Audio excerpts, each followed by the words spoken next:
भाषा की पराधीनता से मुक्ति दिलाने के लिए आपको मैं आमंत्रित कर रहा हूं, आपके लिए भाई राजीव दीक्षित जी को, कि हम भाषा की पराधीनताओं से मुक्ति पा करके एक सच्चे अर्थों में भारत में संपूर्ण आजादी लाएं और फिर से इस भारत को ऋषियों का देश बनाएं, क्रांतिवीरों और महापुरुषों के सपनों का देश बनाएं।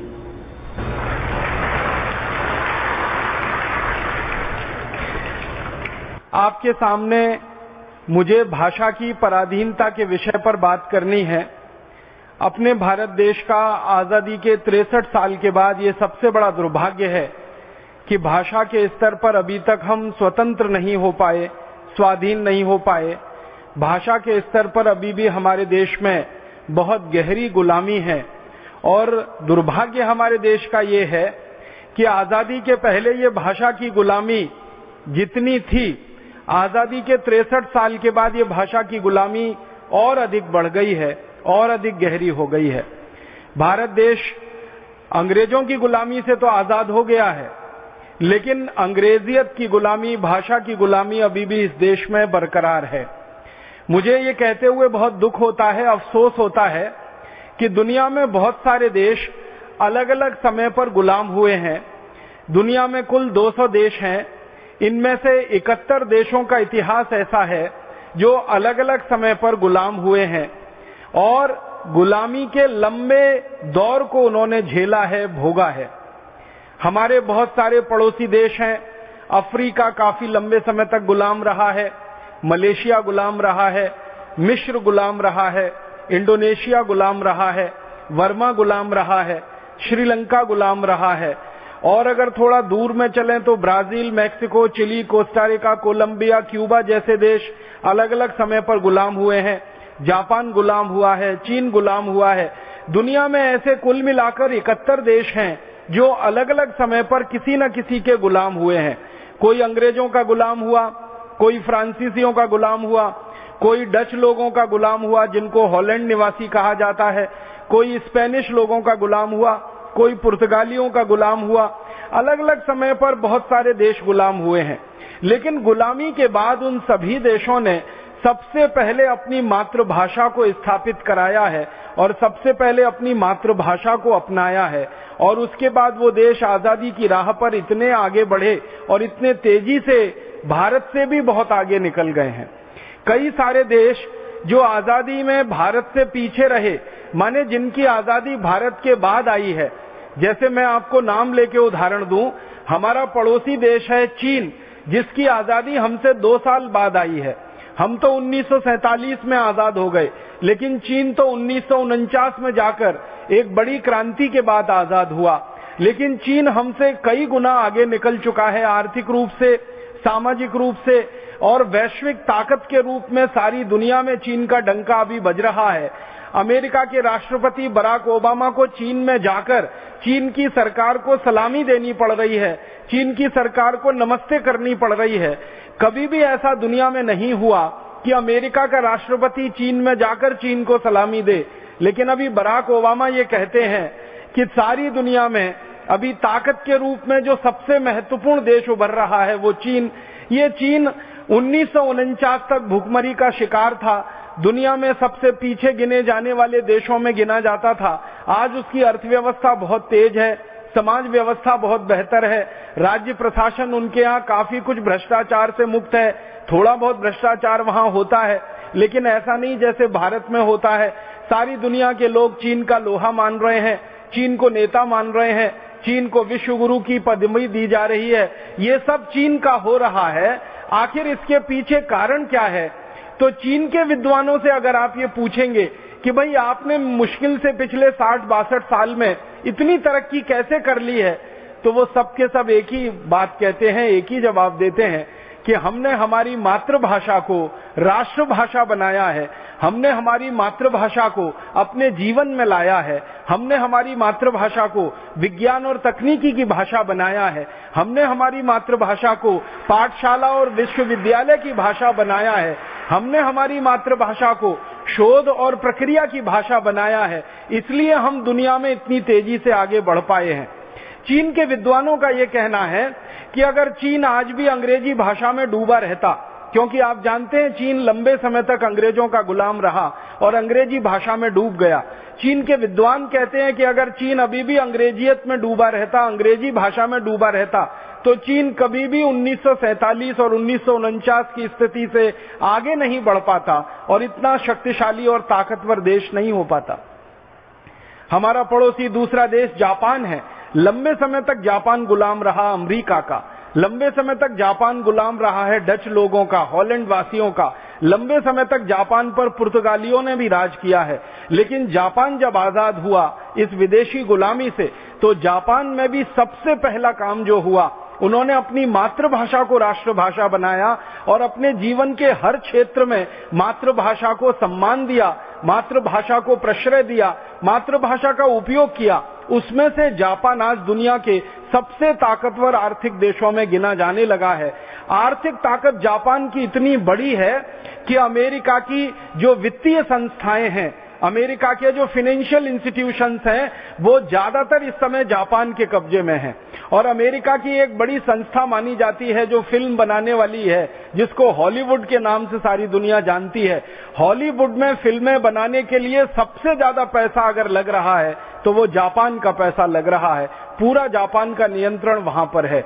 अमेरिका के होटल उद्योग में, अमेरिका के मोटर उद्योग में, अमेरिका के बीमा उद्योग में, अमेरिका के वित्तीय उद्योगों में सबसे ज्यादा ताकत अगर लगी है तो जापान की।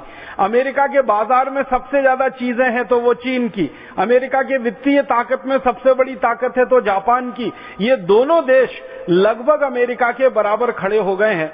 आपको याद है कि इसी जापान को अमेरिका ने तबाह कर दिया था, बर्बाद कर दिया था। 2 एटम बम गिराए गए थे 1945 में, एक हिरोशिमा पर और एक नागासाकी पर। लाखों जापानवासी उसमें मारे गए थे और देश की कमर टूट गई थी, रीढ़ की हड्डी टूट गई थी। लेकिन एटम बम गिरने के मात्र 65-66 वर्षों में जापान ऐसी ताकत से खड़ा हुआ है कि उनकी रीढ़ की हड्डी अब इतनी मजबूत है कि दूसरे बहुत सारे देश उनका सहारा लेकर दुनिया में चलने की कोशिश कर रहे हैं।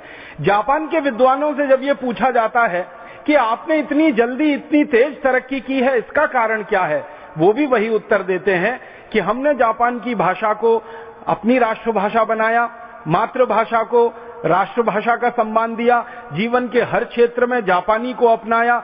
वो प्राथमिक स्तर का कोई विद्यालय हो और विश्वविद्यालय स्तर की कोई शिक्षा हो, हर जगह जापानी भाषा वहां चलवाई। इंजीनियरिंग कॉलेज, मेडिकल कॉलेज, उनके सारे के सारे विश्वविद्यालय के संस्थान जो शोध करते हैं वो सब जापानी में काम करने लगे हैं। यही कारण है जापान के तरक्की करने का, विकास करने का।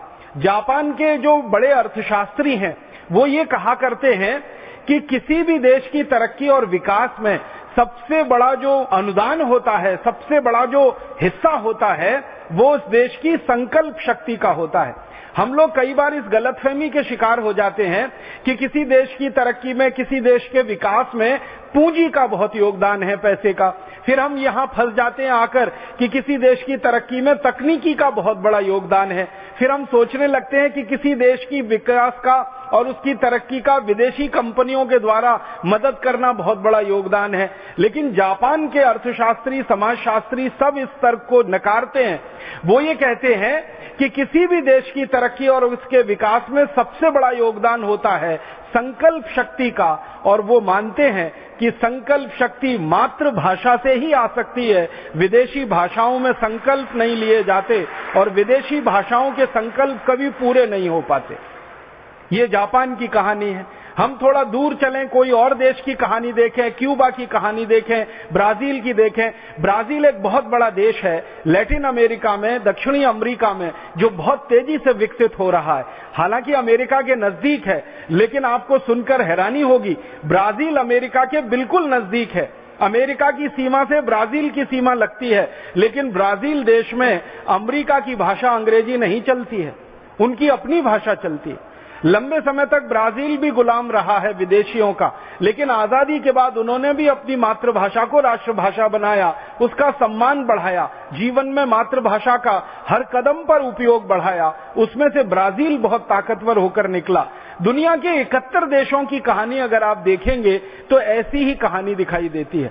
ये तो मैंने कुछ नाम लिए जापान, चीन, ब्राजील जैसे देशों के, जो बहुत बड़े देश हैं दुनिया में, जिनकी अर्थव्यवस्था बहुत बड़ी है, जिनकी आबादी बहुत बड़ी है, जिनके संसाधन बहुत हैं, जिनकी भौगोलिक सीमाएं बहुत बड़ी हैं। मैं कुछ उदाहरण देना चाहता हूं दुनिया के छोटे छोटे देशों के, जिनकी भौगोलिक सीमाएं भारत के एक जिले से भी छोटी हैं, जिनकी आबादी भारत के एक जिले से भी कम है।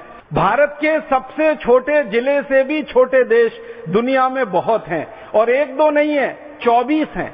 एक छोटा सा देश है, उसका नाम है फिनलैंड। एक छोटा देश है, उसका नाम है डेनमार्क। एक छोटा सा देश है, उसका नाम है नॉर्वे। ऐसे दुनिया में 24 छोटे से देश हैं जो भारत के एक एक जिले से कम हैं, जिनकी आबादी 10 लाख, 15 लाख, 20 लाख, 22 लाख के आसपास की है। बहुत अधिक हो तो 30 लाख की आबादी है। हमारे देश में तो कई जिले 30 लाख से कई कई गुने बड़े हैं। दिल्ली की बात करें, दिल्ली तो अब राज्य हो गया है, लेकिन दिल्ली जैसे कई बड़े राज्यों के बराबर के जिले हैं हमारे देश में, जिनकी आबादी करोड़ों में है। लेकिन कई देश हैं जिनकी आबादी 15, 20, 22, 50 माने 30 लाख के आसपास है। उन देशों की कहानी भी अगर आप पढ़ेंगे तो उनकी कहानी भी यही है। जैसे फिनलैंड बहुत छोटा सा देश है, दुनिया के 200 देशों में सबसे छोटे देशों में उसकी गिनती होती है। मुश्किल से आबादी उनकी 30 लाख के आसपास है। इतने छोटे से देश ने एक संकल्प ले रखा है, और ये संकल्प उनका 100 साल पुराना है। 100 साल पहले फिनलैंड गुलाम हो गया था, और गुलामी के बाद उन्होंने आजादी पाई। आजादी के बाद उनका पहला संकल्प है, जिसको 100 साल से उन्होंने टस से मस नहीं होने दिया, और वो संकल्प ये है कि हम कभी विदेशी भाषा में अपने देश में कोई काम नहीं करेंगे। फिनलैंड की सरकार चलेगी तो फिनिश भाषा में काम करेगी। फिनलैंड के विश्वविद्यालय चलेंगे तो फिनिश भाषा में काम करेंगे। फिनलैंड के बच्चों को प्राथमिक स्तर से लेकर उच्चतम शिक्षा दी जाएगी तो उनकी फिनिश भाषा में होगी। उनके यहाँ विज्ञान और तकनीकी का काम किया जाएगा तो फिनिश भाषा में होगा। उनके यहाँ इंजीनियरिंग कॉलेज चलाए जाएंगे तो फिनिश में होंगे। उनके यहाँ मेडिकल कॉलेज होंगे तो फिनिश में होंगे। छोटा सा देश फिनलैंड अपनी मातृभाषा को सीने से ऐसे चिपकाए हुए है जैसे कोई माँ अपने बच्चे को छाती से चिपका कर रखती है। आसपास के देश इतना दबाव डालते रहते हैं फिनलैंड के ऊपर। अगर आप यूरोप का नक्शा देखेंगे तो फिनलैंड इंग्लैंड से बहुत ज्यादा दूर नहीं है, फिनलैंड फ्रांस से भी बहुत ज्यादा दूर नहीं है, स्पेन से भी बहुत ज्यादा दूर नहीं है, पुर्तगाल से भी ज्यादा दूर नहीं है, जर्मनी से भी ज्यादा दूर नहीं है। ये बहुत सारे बड़े देश हैं फिनलैंड के आसपास में। ये दबाव डालते रहते हैं फिनलैंड पर कि भाषा बदल दो, अंग्रेजी कर लो, भाषा के साथ साथ और भी चीजें बदल दो। लेकिन फिनलैंड के निवासी कहते हैं कि हमारी आजादी तब तक सुरक्षित है जब तक हमारी मातृभाषा सुरक्षित है। जिस दिन हमने मातृभाषा को छोड़ दिया उस दिन हमारी आजादी चली जाएगी। आप जरा कल्पना करिए थोड़ी देर के लिए कि 30 लाख की आबादी का छोटा सा देश जो 24-25 बड़े देशों से चारों तरफ घिरा हुआ है, जिसके पास अपनी सेना नहीं है, जिसके पास अपनी पुलिस व्यवस्था नहीं है, वो देश टिका हुआ है, अपनी आजादी को बरकरार रखे हुए है। 100 साल से उनकी आजादी बरकरार है। कोई दूसरे देश की हिम्मत नहीं है उनके देश में हस्तक्षेप करने की। तो वो कहते हैं इसका एक ही कारण है, उनकी मातृभाषा जो इस समय उनकी राष्ट्रभाषा है। फिनलैंड के बगल में और एक छोटा सा देश है डेनमार्क, बिल्कुल छोटा सा देश है। डेनमार्क की आबादी तो मुश्किल से 22 लाख के आसपास है। भारत में तो पता नहीं 22 लाख की आबादी के कितने अधिक जिले होंगे। वो डेनमार्क की मातृभाषा जो है वो डेनिश है, और उनके यहाँ सब काम डेनिश में होता है। सारी दुनिया के जो भाषा विज्ञानी हैं वो इस बात पर हैरानी व्यक्त करते हैं कि दुनिया में शब्दों की संख्या के अनुसार सबसे छोटी भाषा है तो वो डेनिश भाषा है, जिसमें सबसे कम शब्द हैं। अगर सबसे कम शब्दों वाली भाषा डेनिश है पूरी दुनिया में, लेकिन फिर भी वो डेनमार्क की राष्ट्रभाषा है। डेनमार्क के इंजीनियरिंग कॉलेज डेनिश में चलते हैं, मेडिकल कॉलेज डेनिश में चलते हैं, मैनेजमेंट के कॉलेज उनके यहाँ डेनिश में चलते हैं। और डेनमार्क के निवासियों को ये बात कहते हुए बड़ी गर्व है कि भले हमारी मातृभाषा दुनिया में सबसे कम शब्दों वाली भाषा हो, लेकिन वो हमारी मातृभाषा है और उस पर हम कोई समझौता नहीं कर सकते। जैसे हम लोग कई बार आपस में बात करते हैं ना, भले हमारी माँ दूसरे की माँ से कम सुंदर हो, लेकिन वो हमारी माँ है, और माँ जो है ना वो समझौते के लायक नहीं होती है। ऐसे ही डेनमार्क के निवासी इस गौरव से बात को कहते हैं, हमारी भाषा सबसे छोटी है तो क्या हुआ, हमारा देश सबसे छोटा है तो क्या हुआ, हमारा देश दुश्मनों से घिरा हुआ है तो क्या हुआ, लेकिन हमने मातृभाषा को राष्ट्रभाषा बना रखा है। और डेनमार्क के निवासियों के मन में इतना आत्मविश्वास है, वो ये कहते हैं कि जब तक हमारी मातृभाषा को हम सीने से चिपकाए रहेंगे, राष्ट्रभाषा बनाए रहेंगे, तब तक हमारे देश की आजादी का कोई बाल बांका नहीं कर सकता, कोई हमारी तरफ आंख उठाकर नहीं देख सकता। ये छोटे छोटे देश, डेनमार्क है, इसी के नजदीक में और एक छोटा सा देश है, उसका नाम है स्वीडन है। बहुत छोटा सा देश है। भारत की तुलना करेंगे तो स्वीडन भारत के किसी एक राज्य के आधे से भी कम में निपट जाएगा, सिमट जाएगा, इतना छोटा सा देश है। लेकिन स्वीडन के निवासी भी जब से आजाद हुए, एक समय स्वीडन भी गुलाम रहा विदेशियों का, लेकिन जब से स्वीडन आजाद हुआ, उन्होंने स्वीडिश भाषा को मातृभाषा बनाया, और एक बार जो बनाया उससे वो पीछे नहीं हटे हैं, और लगातार सारी दुनिया में स्वीडिश भाषा की पताका वो फहराने में लगे हुए हैं। तो फिनलैंड हो, डेनमार्क हो, स्वीडन हो, इन्हीं के पड़ोस में और एक बिल्कुल छोटा सा देश है, उसका नाम है नॉर्वे। नॉर्वे भी एक समय गुलाम हुआ था, 100 साल पहले लगभग वो भी आजाद हो गया। लेकिन नॉर्वे के लोगों ने आजादी के बाद जो सबसे पहला काम किया वो वही कि उनकी मातृभाषा को राष्ट्रभाषा बनाया। आज नॉर्वे की राष्ट्रभाषा नॉर्वेजियन है, और सारी इंजीनियरिंग की पढ़ाई, मेडिकल की पढ़ाई, मैनेजमेंट की पढ़ाई, बचपन से लेकर आखिरी कक्षा तक की उच्चतम पढ़ाई, सब कुछ नॉर्वेजियन में होता है। तो दुनिया के छोटे छोटे देशों के उदाहरण ले लें या दुनिया के बड़े बड़े देशों के उदाहरण ले लें, सभी उदाहरणों से एक बात स्पष्ट होती है, वो ये कि जिस देश ने भी मातृभाषा को राष्ट्रभाषा बनाया, वो देश दुनिया में गर्व के साथ, सम्मान के साथ खड़ा है, भले वो छोटा हो या बड़ा हो। अर्थव्यवस्था में कोई देश बहुत छोटा हो सकता है, अर्थव्यवस्था में कोई दूसरा देश बहुत बड़ा हो सकता है, आबादी के हिसाब से कोई देश छोटा हो सकता है, आबादी के हिसाब से कोई देश बड़ा हो सकता है, भूगोल की सीमाओं के अनुसार कोई देश बहुत छोटा है, कोई देश बहुत बड़ा है। ये सब प्रश्न बाहर हो जाते हैं जब मूल प्रश्न उनके यहाँ मातृभाषा और राष्ट्रभाषा का आता है। इन सभी देशों में एक बात जो मैं देखता हूं समान है, वो ये कि ये देश कई मामलों में भिन्न भिन्न हैं, लेकिन एक मामले में एक जैसे हैं कि इन सब देशों ने मातृभाषा को राष्ट्रभाषा बनाया, जीवन का अंग बनाया, उसको आगे बढ़ाया, लगातार बढ़ा रहे हैं, और गर्व और सम्मान के साथ संयुक्त राष्ट्र महासभा में एक सम्मानित स्वतंत्र देश की हैसियत पा रहे हैं। मैं अपने देश भारत की बात करता हूं। अपने देश भारत का सबसे बड़ा दुख और दुर्भाग्य ये है कि दुनिया में आबादी के अनुसार सबसे बड़ा दूसरा देश, चीन पहला देश जिसकी आबादी 140 करोड़, भारत दूसरा देश जिसकी आबादी इस समय लगभग 119 करोड़। तो दुनिया में आबादी के बाद सबसे बड़ा दूसरा देश, दुनिया में प्राकृतिक संसाधनों में सबसे बड़ा देश। जितने प्राकृतिक संसाधन भारत में हैं, वो चीन में भी नहीं है, अमेरिका में भी नहीं है, यूरोप के देशों में नहीं। प्राकृतिक संसाधनों में सबसे बड़ा देश, दुनिया में सबसे ज्यादा डॉक्टरों वाला देश, सबसे ज्यादा चिकित्सक अगर पूरी दुनिया में है तो भारत में, सबसे ज्यादा इंजीनियरों का देश अगर दुनिया में है तो वो भारत है, सबसे ज्यादा वैज्ञानिकों का देश अगर दुनिया में है तो भारत है, सबसे बड़े किसानों का देश दुनिया में अगर कोई है तो वो भारत है, सबसे ज्यादा कुशल मजदूरों वाला देश दुनिया में अगर कोई है तो वो भारत है। माने कई मामलों में भारत दुनिया में नंबर 1 पर है, एक दो मामले में नंबर 2 पर है, लेकिन मातृभाषा को राष्ट्रभाषा बनाने में ये देश दुनिया का सबसे फिसड्डी देश है, सबसे आखिरी पायदान पर खड़ा हुआ देश है। हमसे पहले और हमसे बाद जो भी देश आजाद हुए वो सबने मातृभाषा को राष्ट्रभाषा बना लिया। अपना देश आजादी के 63 साल के बाद भी इंतजार कर रहा है कि कब भारत की मातृभाषा भारत की राष्ट्रभाषा बने और कब इस देश का विकास तेजी से हो और इस देश के विकास के रास्ते दूसरों के लिए खुले। भारत अभी भी हिंदी को राष्ट्रभाषा नहीं बना पाया।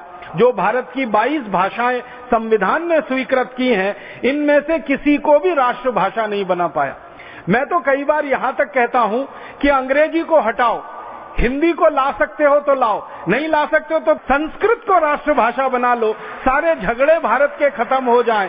काफी लंबे समय तक इस देश में संस्कृत राष्ट्रभाषा रही है, और जब तक इस देश की राष्ट्रभाषा संस्कृत रही है, आप माने या न माने, ये देश दुनिया में सोने की चिड़िया रहा है और सबसे ऊंचे पायदान पर खड़ा रहा है।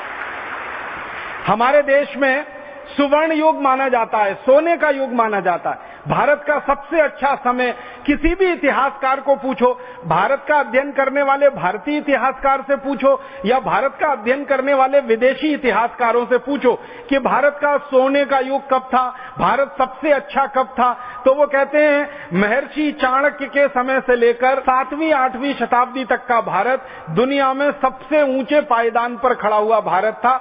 शिक्षा में सबसे ऊंचा, व्यापार में सबसे ऊंचा, तकनीकी विज्ञान में सबसे ऊंचा, दर्शन शास्त्र के ग्रंथों के लिखे जाने में सबसे ऊंचा, ज्ञान के स्तर में सबसे ऊंचा। माने सारी दुनिया के इतिहासकार इस बात पर अब मानते हैं, अब विवाद समाप्त हो गया है कि महर्षि चाणक्य का जो समय रहा, वहां से लेकर 7वीं 8वीं शताब्दी तक भारत पूरी दुनिया में सबसे ऊंचे स्थान पर रहा है।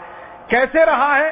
तो उसका सबसे बड़ा कारण है कि संस्कृत उस समय देश की राष्ट्रभाषा रही, संस्कृत उस समय देश की राज्य भाषा रही, संस्कृत इस देश के लोगों के पढ़ने पढ़ाने की भाषा रही, संस्कृत इस देश में बोलने चालने की भाषा रही, संस्कृत इस देश में हर काम की भाषा रही है। विज्ञान की, तकनीकी की, विश्वविद्यालय की पढ़ाई के लिए, चिकित्सा के लिए, सर्जरी के लिए, सब तरह के काम के लिए संस्कृत को हमारे यहाँ माध्यम बनाया गया और संस्कृत के माध्यम से इसको आगे बढ़ाया गया।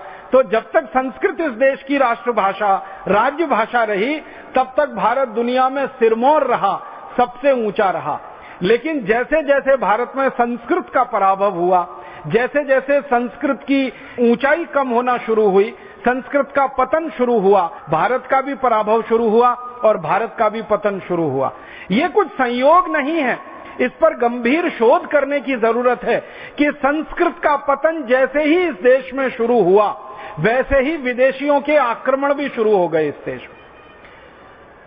पहला विदेशी आक्रमण मोहम्मद बिन कासिम का 7वीं शताब्दी, फिर उसके बाद महमूद गजनवी, फिर उसके बाद लंबी एक श्रृंखला, तैमूर लंग, नादिर शाह वगैरह वगैरह, अहमद शाह अब्दाली, फिर बाबर और बाबर के परिवार के लोग, फिर उसके बाद पुर्तगाली, फिर अंग्रेज, फिर अंग्रेजों के पहले थोड़ा दिन फ्रांसीसी और स्पेनिश लोग। ये सारे के सारे विदेशी हमले भारत में उसी समय में हुए हैं जब संस्कृत हमारे देश में पतन की स्थिति में रही है, पराभव की स्थिति में रही है।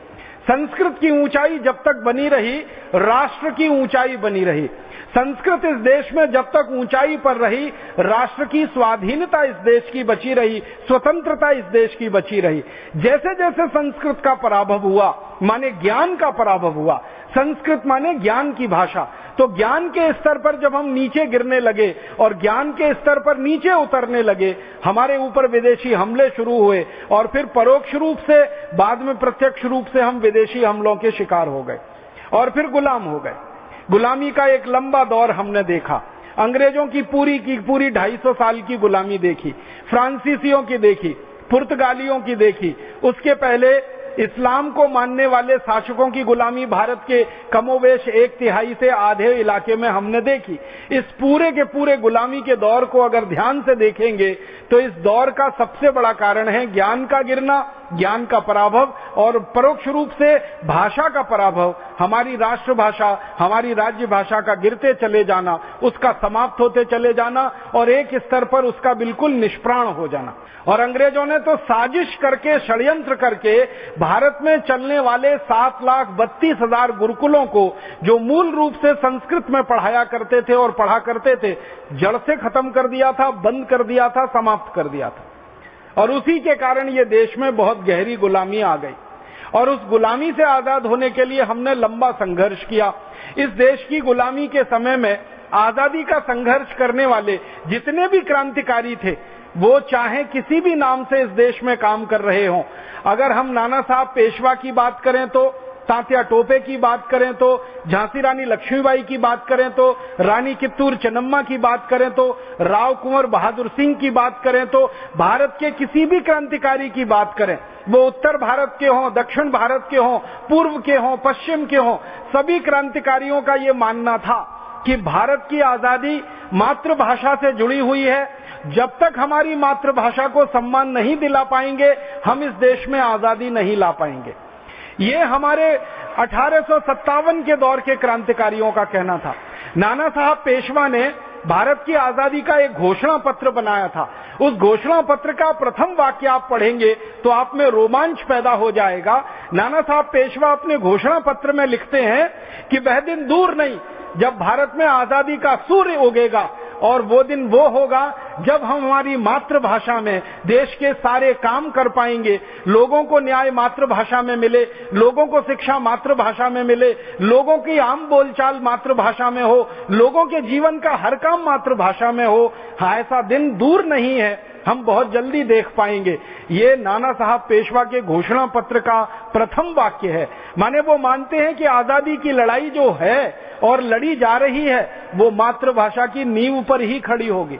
अब नाना साहब पेशवा का घोषणा पत्र हो या तात्या टोपे झांसी रानी लक्ष्मीबाई का संकल्प हो या कित्तूर चेन्नम्मा का संकल्प हो या दूसरे दौर के जो आजादी के नेता माने जाते हैं, लोकमान्य बाल गंगाधर तिलक का घोषणा पत्र आप पढ़ें, उसके पहले वाक्य में लिखा है, लोकमान्य बाल गंगाधर तिलक आप जानते हैं मूल रूप से मराठी भाषी थे। जन्म महाराष्ट्र में हुआ, शिक्षा मराठी में हुई, बोलचाल उनकी मराठी थी, सब कुछ वो मराठी थे।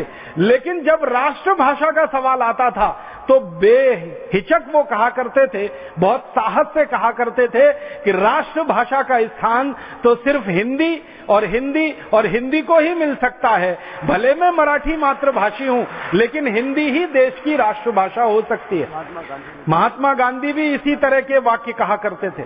महात्मा गांधी का मूल आप जानते हैं गुजरात, उनकी मातृभाषा गुजराती, लेकिन महात्मा गांधी ने एक बार नहीं सैकड़ों बार ये कहा कि इस भारत की राष्ट्रभाषा कोई हो सकती है तो वो हिंदी ही हो सकती है, क्योंकि हिंदी ही देश की एकता को बांधने की ताकत रखती है और हिंदी में वो शक्ति है कि पूरे देश को एक सूत्र में पिरोकर आगे बढ़ा सके।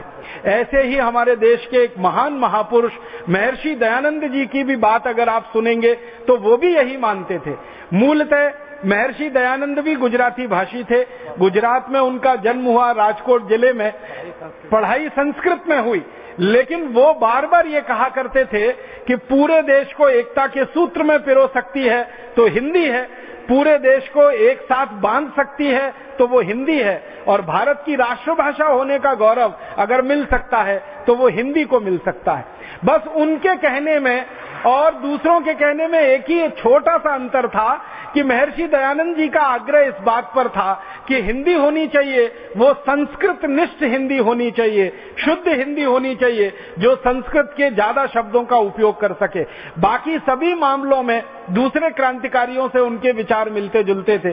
तो महर्षि दयानंद हो, महात्मा गांधी रहे हों, लोकमान्य बाल गंगाधर तिलक रहे हों, ये सब आप जानते हैं 1850 से 1890 के दौर के सब क्रांतिवीर रहे।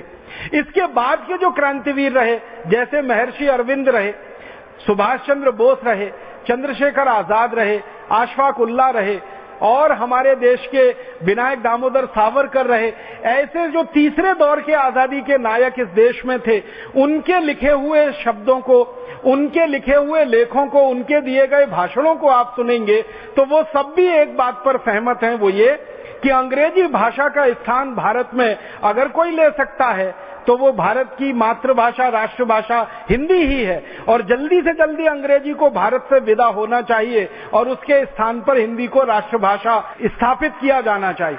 तो भारत के सभी दौर के क्रांतिकारियों की ये अभिलाषा रही, ये इच्छा रही कि भारत अंग्रेजों की गुलामी से आजाद हो, साथ साथ में अंग्रेजी की गुलामी से भी आजाद हो, और भारत की मातृभाषा, राष्ट्रभाषा हिंदी इस देश में स्थापित हो। लेकिन आजादी के बाद क्या हुआ इस देश में? 15 अगस्त 1947 को हम आजाद हो गए। अंग्रेजों से हमने आजादी ले ली या अंग्रेजों ने हमको आजादी दे दी। आजादी मिलने के थोड़े दिन पहले तक महात्मा गांधी ये कहा करते थे कि आजादी मिल गई जिस दिन महात्मा गांधी लगभग 6 महीने पहले जून 1946 में ये बात कह रहे हैं। वो कह रहे हैं कि आजादी मिलने के सिर्फ 6 महीने भारतवासी इंतजार करें, पूरे देश की राष्ट्रभाषा हिंदी हो जाएगी और सरकार के कामकाज की भाषा हिंदी हो जाएगी, संसद और विधानसभाओं की भाषा हिंदी हो जाएगी। और महात्मा गांधी ने इतनी कड़ी बात कही थी कि जो संसद में बोलने वाला सांसद हिंदी में बात नहीं करेगा, जो विधानसभाओं में बोलने वाला विधायक हिंदी में बात नहीं करेगा, तो महात्मा गांधी कहा करते थे कि मैं सबसे पहला आदमी होऊंगा जो उनके खिलाफ आंदोलन करूंगा और अंग्रेजी में बोलने वालों को जेल में भिजवाऊंगा। इतने कड़े शब्द उन्होंने बोले थे। वो कहा करते थे कि आजादी के बाद भारत का कोई सांसद और विधायक अंग्रेजी में बात करे, इससे बड़ा भारत का अपमान कोई दूसरा नहीं हो सकता और मैं बर्दाश्त नहीं करूंगा कि भारत का कोई सांसद और विधायक अंग्रेजी में बात करे। एक बार इससे भी ज्यादा कड़ी बात गांधी जी ने कही। गांधी जी ने कहा कि मुझे सत्ता नहीं चाहिए, सिंहासन नहीं चाहिए। जैसे अपने भारत स्वाभिमान का स्पष्ट उद्घोष वाक्य है कि हमें सत्ता नहीं चाहिए, सिंहासन नहीं चाहिए।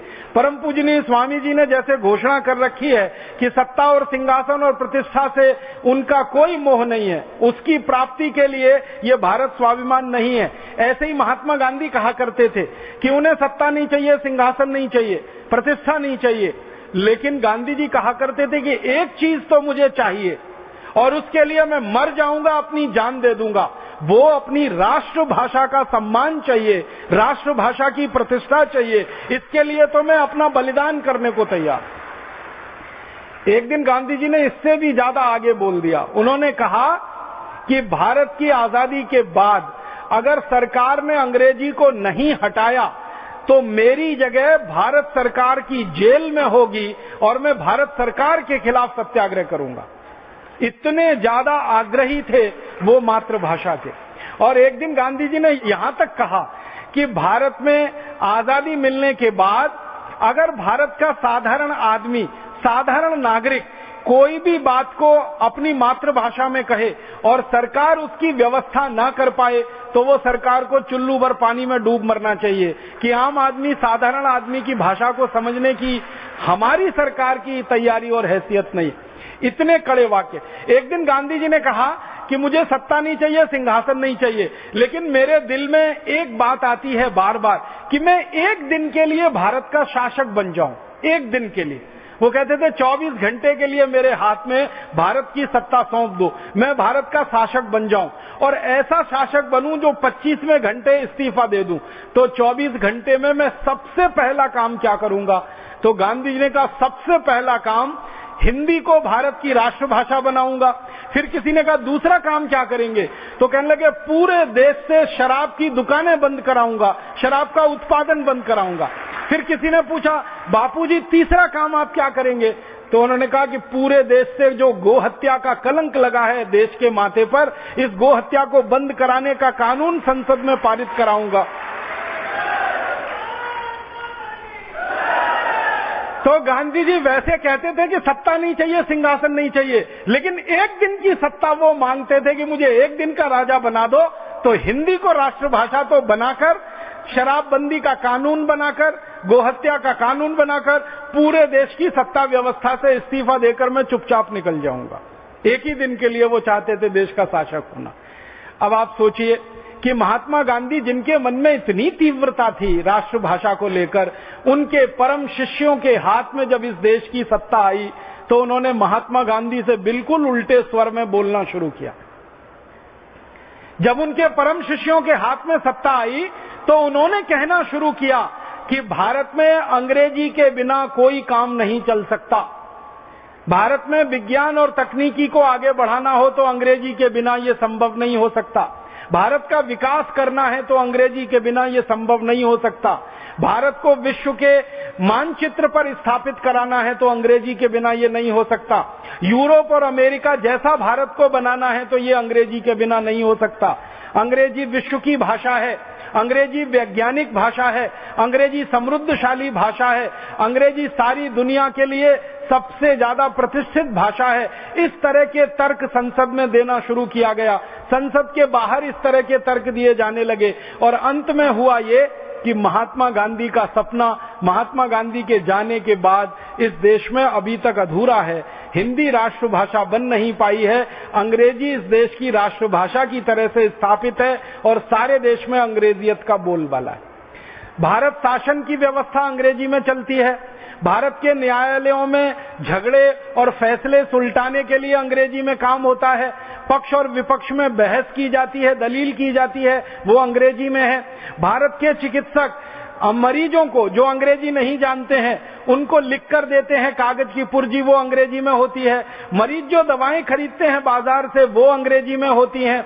हमारे देश के प्राथमिक स्तर के विद्यार्थियों को डंडे मार मार के अंग्रेजी माध्यम में पढ़ाया जाता है। अगर वो अंग्रेजी में ना पढ़ना चाहें तो जबरदस्ती उनको पढ़ाया जाता है। बेचारे उसमें फेल होते रहते हैं, असफल होते रहते हैं, वो अलग कहानी है। हमारे शीर्ष वैज्ञानिक संस्थानों में अंग्रेजी है। हमारे शीर्ष कृषि शोध संस्थानों में अंग्रेजी है। हमारे देश के नीचे से लेकर ऊपर के हर स्तर पर अंग्रेजी अंग्रेजी अंग्रेजी है। आप पूछेंगे ऐसा क्यों? शहीदों की भाषा तो अंग्रेजी नहीं थी, बलिदान देने वालों की भाषा तो अंग्रेजी नहीं थी, आजादी के आंदोलन की भाषा तो अंग्रेजी नहीं थी, आजादी के लिए कुर्बानी देने वालों की भाषा तो अंग्रेजी नहीं थी। फिर आजादी के बाद ये अंग्रेजी स्थापित कैसे हुई और इतना गहराई से कैसे आगे बढ़ गई? इसके पीछे एक बड़ी कहानी है। मुझे तो कई बार लगता है कि वो एक षड्यंत्र है, साजिश है। और वो षड्यंत्र और साजिश ये है कि भारत भले अंग्रेजों की गुलामी से आजाद हो जाए, लेकिन अंग्रेजी की गुलामी में भारत फंसा रहना चाहिए और अंग्रेजियत की गुलामी में भी फंसा रहना चाहिए। वो षड्यंत्र क्या हुआ? हमारे देश के संविधान में एक अनुच्छेद लिखा गया। हमारे देश का संविधान आप जानते हैं 1947 की आजादी मिलने के थोड़े दिन के बाद से लिखना शुरू हुआ। 1950 में संविधान पूरा लिखा गया। 26 जनवरी 1950 को संविधान इस देश में लागू हुआ। तो संविधान में एक अनुच्छेद लिखा गया, उसका नंबर है 343। अनुच्छेद नंबर 343 में लिखा गया कि संविधान लागू होने के 15 वर्ष तक अंग्रेजी इस देश में यूनियन माने संघ सरकार की भाषा के रूप में काम करेगी और राज्य सरकारें भी चाहें तो अंग्रेजी में काम कर सकेंगी। संविधान लागू होने के 15 वर्ष के बाद माने सन 1965 में संविधान लागू हुआ 1950 में, इसके 15 वर्ष तक तो अंग्रेजी रहेगी। फिर 1965 से अंग्रेजी को हटाने की बात की जाएगी और इस अंग्रेजी को हटाने के लिए संसद की एक समिति बनाई जाएगी। वो संसदीय समिति जिस तरह का विचार रखेगी उस विचार पर राष्ट्रपति फिर विचार करेंगे और राष्ट्रपति की अनुशंसा से संसद में एक विधेयक पारित किया जाएगा और उस विधेयक को पारित करके अंग्रेजी को भारत से हटा दिया जाएगा। उसके स्थान पर हिंदी और अन्य भारतीय भाषाओं को प्रोत्साहन दिया जाएगा, स्थापित किया जाएगा। ये हमारे संविधान में लिखा गया। लेकिन ये जो लिखा गया वो अनुच्छेद 343 में लिखा गया। उस अनुच्छेद 343 का जो पैराग्राफ 1 है उसमें ये बात है। 2 नंबर और 3 नंबर को जब पढ़ें तो उसमें बिल्कुल उल्टी बात है। तीसरे पैराग्राफ में उल्टी बात लिखी गई और तीसरे पैराग्राफ में यह लिखा गया कि भारत के जो राज्य हैं, विभिन्न राज्य हैं, अगर कोई राज्य विरोध करेगा तो फिर अंग्रेजी को नहीं हटाया जाएगा। माने अंग्रेजी हटाने का विरोध करेगा कोई राज्य, हिंदी को स्थापित करने के समर्थन में कोई राज्य होगा तो फिर नहीं हटाया जाएगा। फिर इसी के आगे एक अनुच्छेद 348 लिखा गया संविधान में और उस अनुच्छेद में यह लिख दिया गया कि भारत में भले ही हिंदी आम बोलचाल की भाषा रहे, भारत में भले ही अन्य चीजों में हिंदी का प्रयोग होता रहे, लेकिन उच्चतम न्यायालय में, उच्च न्यायालय में और कानून के स्तर पर तो अंग्रेजी ही प्रामाणिक भाषा रहेगी। यह अनुच्छेद 348 में लिख दिया गया। एक जगह लिख रहे हैं कि 15 साल बाद हिंदी आ जाएगी और भारतीय भाषाएं आ जाएंगी। एक जगह लिख रहे हैं कि नहीं, उसके लिए राज्यों की सहमति लेनी पड़ेगी। फिर 348 में कह दिया कि नहीं, उच्चतम न्यायालय और उच्च न्यायालय में तो हिंदी के प्रश्न ही नहीं उठेंगे, वहां तो अंग्रेजी में ही काम चलेगा। कानून की भाषा अंग्रेजी, पक्ष की बहस अंग्रेजी में, विपक्ष की बहस अंग्रेजी में और फैसले सारे अंग्रेजी में। मतलब सीधा सा ये है कि एक जगह हिंदी को राष्ट्रभाषा बनाने की बात दिखाकर दूसरी जगह से बिल्कुल जड़ काट दी गई हिंदी की। और इसके बाद क्या हुआ? इसके बाद संसद की एक समिति बनाई गई। 1955 में वो समिति स्थापित हुई। उस समिति से कहा गया कि आप रिपोर्ट दीजिए। समिति ने ये कह दिया कि अभी भारत में अंग्रेजी को हटाने का अनुकूल समय नहीं आया है। जब तक अनुकूल समय नहीं आता अंग्रेजी को हटाने का, तब तक प्रतीक्षा की जाए। तो 1955 की संसदीय समिति ने ऐसी रिपोर्ट दे दी तो राष्ट्रपति ने कहा कि अभी अंग्रेजी को हटाने की बात नहीं है। फिर उसके बाद एक दूसरी समिति बनी, उनकी भी रिपोर्ट इसी तरह से आई। और उसके बाद 1963 में संसद में बड़ी भयंकर बहस हुई इस पर कि अंग्रेजी हटाओ और हिंदी लाओ, अंग्रेजी हटाओ और भारतीय भाषाओं को लाओ। ये बहस में भी अंत में यही हुआ कि अंग्रेजी को अभी थोड़े दिन तक रखा जाए। फिर जब 1965 का समय पूरा हो गया और 15 साल की अवधि समाप्त हो गई, तो भारत की राजभाषा हिंदी बने और राष्ट्रभाषा भी हिंदी बने, इस पर जब बात शुरू हुई तो दक्षिण भारत में दंगे शुरू हो गए। और दक्षिण भारत में जो दंगे शुरू हुए, भारत सरकार की खुफिया विभाग की रिपोर्ट बताती है कि वो दंगे अपने आप नहीं हुए, कराए गए। उन नेताओं के द्वारा भड़काए गए जो नहीं चाहते थे कि अंग्रेजी इस देश में से हटे। तो सरकार को मौका मिल गया ये कहने का कि हिंदी को राष्ट्रभाषा बनाने के नाम पर अगर दंगे हो रहे हैं तो हिंदी को राष्ट्रभाषा नहीं बनाया जा सकता, अंग्रेजी को ही बरकरार रखना पड़ेगा। और 1967 में विधेयक पास कर दिया गया। फिर 1968 में उस विधेयक में एक संशोधन कर दिया गया और वो संशोधन इस समय हमारे लिए फांसी के फंदे जैसा है, भारत की राष्ट्रभाषा के लिए, भारत की मातृभाषाओं के लिए। उस संशोधन में लिखा यह गया कि भारत के जितने राज्य हैं, इनमें से एक राज्य भी अगर अंग्रेजी का समर्थन करेगा तो भारत में अंग्रेजी ही लागू रहेगी। भारत में इस समय 33 राज्य हैं और 33 राज्यों में से एक राज्य भी अगर ये कहता है कि अंग्रेजी होनी ही चाहिए तो पूरे भारत में अंग्रेजी रहेगी। जब तक वो राज्य ये नहीं कहता कि अंग्रेजी हटा देनी चाहिए, तब तक भारत से अंग्रेजी नहीं हटाई जाएगी। ऐसा संशोधन करके कानून बन गया। अब यही कानून है जो भारत में हिंदी के गले में फांसी के फंदे जैसा लटका हुआ है। ये हमारे देश की स्थिति है। अब ये स्थिति संसद ने बनाई है, ये स्थिति संविधान ने बनाई है, ये स्थिति कानून ने बनाई है।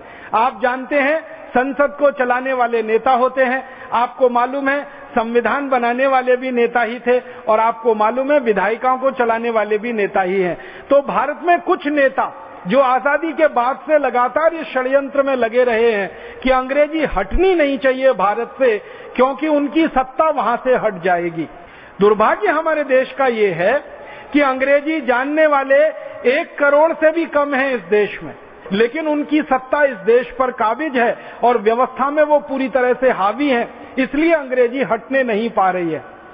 अब जब तक ये लोग व्यवस्था पर हावी रहेंगे और जब तक ये सत्ता को अपने हाथ में रखेंगे, शायद मुझे नहीं लगता कि अंग्रेजी का स्थान कोई बदलेगा और हिंदी और भारतीय भाषाओं का स्थान कुछ बेहतर हो पाएगा। तो भारत स्वाभिमान की तरफ से सारे देश में हमें ये प्रयास करना है कि अंग्रेजी जानने वाले, अंग्रेजी बोलने वाले, अंग्रेजी पढ़ने वाले और अंग्रेजी में आचार व्यवहार करने वाले लोगों के हाथ से सत्ता छीननी पड़ेगी और भारतीय भाषाओं के जानने वालों के हाथ में वो सत्ता देनी पड़ेगी। तभी जाकर अंग्रेजी और अंग्रेजियत का इस देश से सर्वनाश होगा और भारत की भाषाओं के लिए रास्ता खुलेगा। ये तो शायद हमें आज नहीं तो कल करना पड़ जाएगा। मेरे मन में एक बात है जो आपसे मैं कहना चाहता हूं। ये अंग्रेजी के समर्थन में तर्क देने वाले जो नेता हैं और अंग्रेजी को भारत में बनाकर रखने वाले जो नेता हैं, ये मूलतः 4 तर्क देते हैं।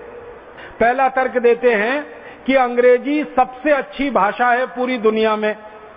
दूसरा तर्क देते हैं अंग्रेजी विश्व भाषा है पूरी दुनिया में। तीसरा तर्क देते हैं अंग्रेजी विज्ञान की और तकनीकी की भाषा है पूरी दुनिया में।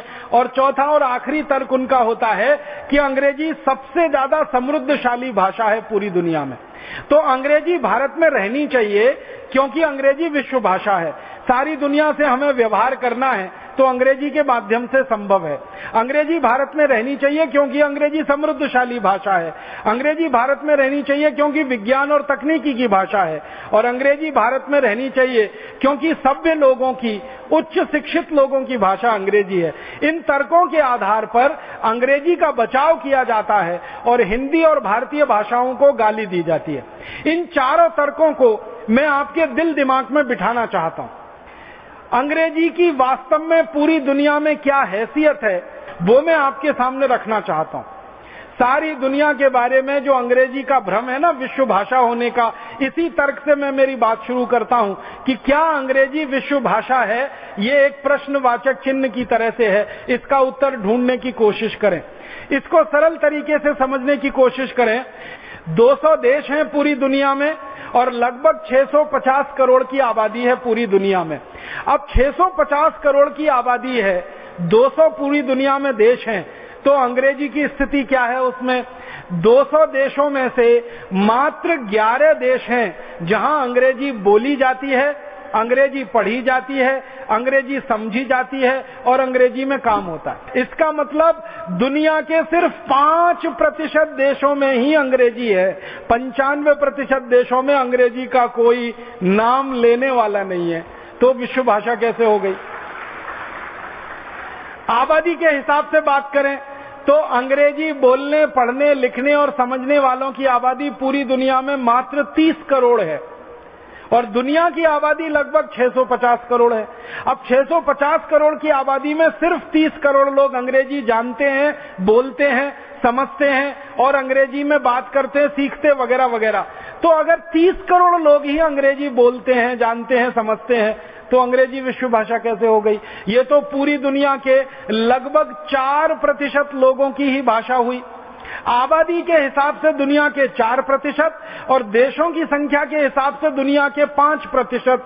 तो 5% देशों में अंग्रेजी है, 4% लोग अंग्रेजी जानते, बोलते, समझते हैं। तो 96% लोग तो ना अंग्रेजी बोलते हैं, ना जानते हैं, ना समझते हैं, ना अंग्रेजी में काम करते हैं। तो अंग्रेजी विश्व भाषा कैसे हुई?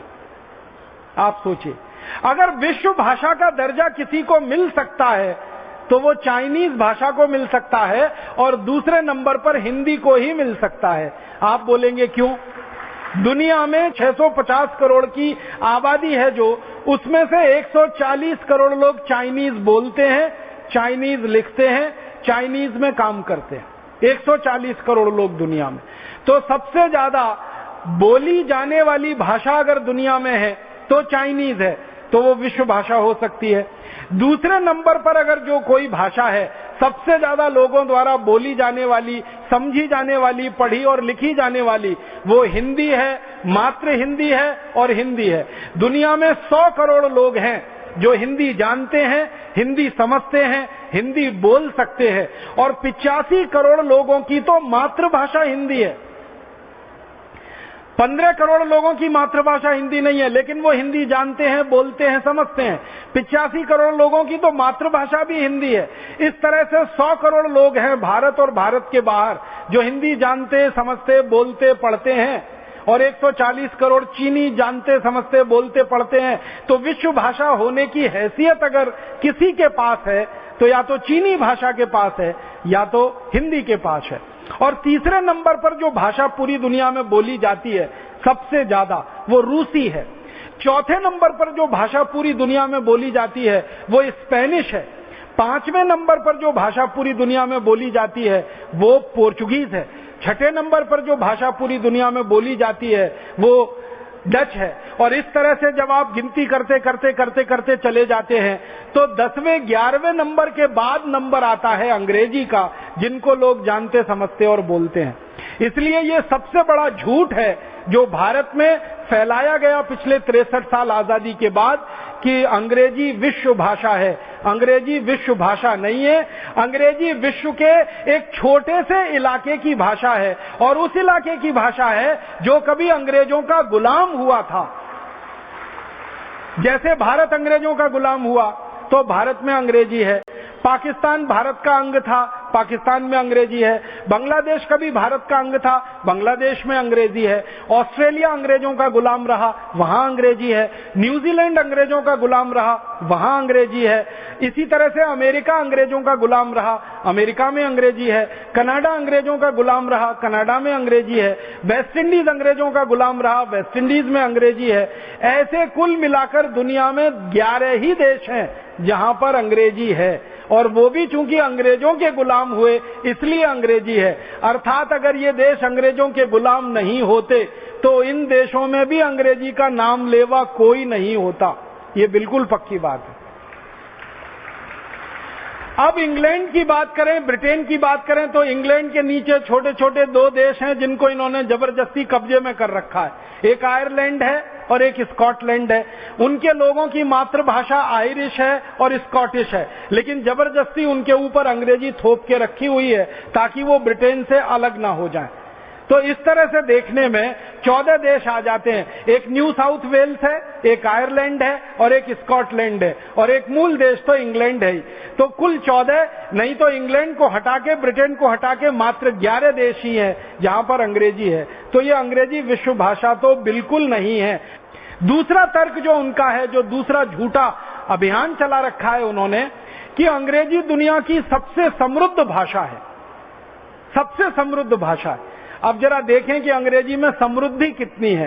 किसी भी भाषा की जो समृद्धि है वो भाषा विज्ञानियों के अनुसार उस भाषा में शब्दों की संख्या से मानी जाती है। जिस भाषा में जितने ज्यादा शब्द होते हैं उस भाषा को उतना ही समृद्ध माना जाता है। सारे दुनिया के भाषा विज्ञानी इस पर सहमत हैं। वो कहते हैं कि भाषा में शब्दों की संख्या जितनी ज्यादा होगी वो भाषा उतनी समृद्ध होगी। तो जरा देखें अंग्रेजी में कुल शब्द कितने हैं। आपको एक सच्चाई बताना चाहता हूं जो बहुत सारे लोगों को नहीं मालूम है। इंग्लैंड में अंग्रेजी की शुरुआत 5वीं शताब्दी से हुई है।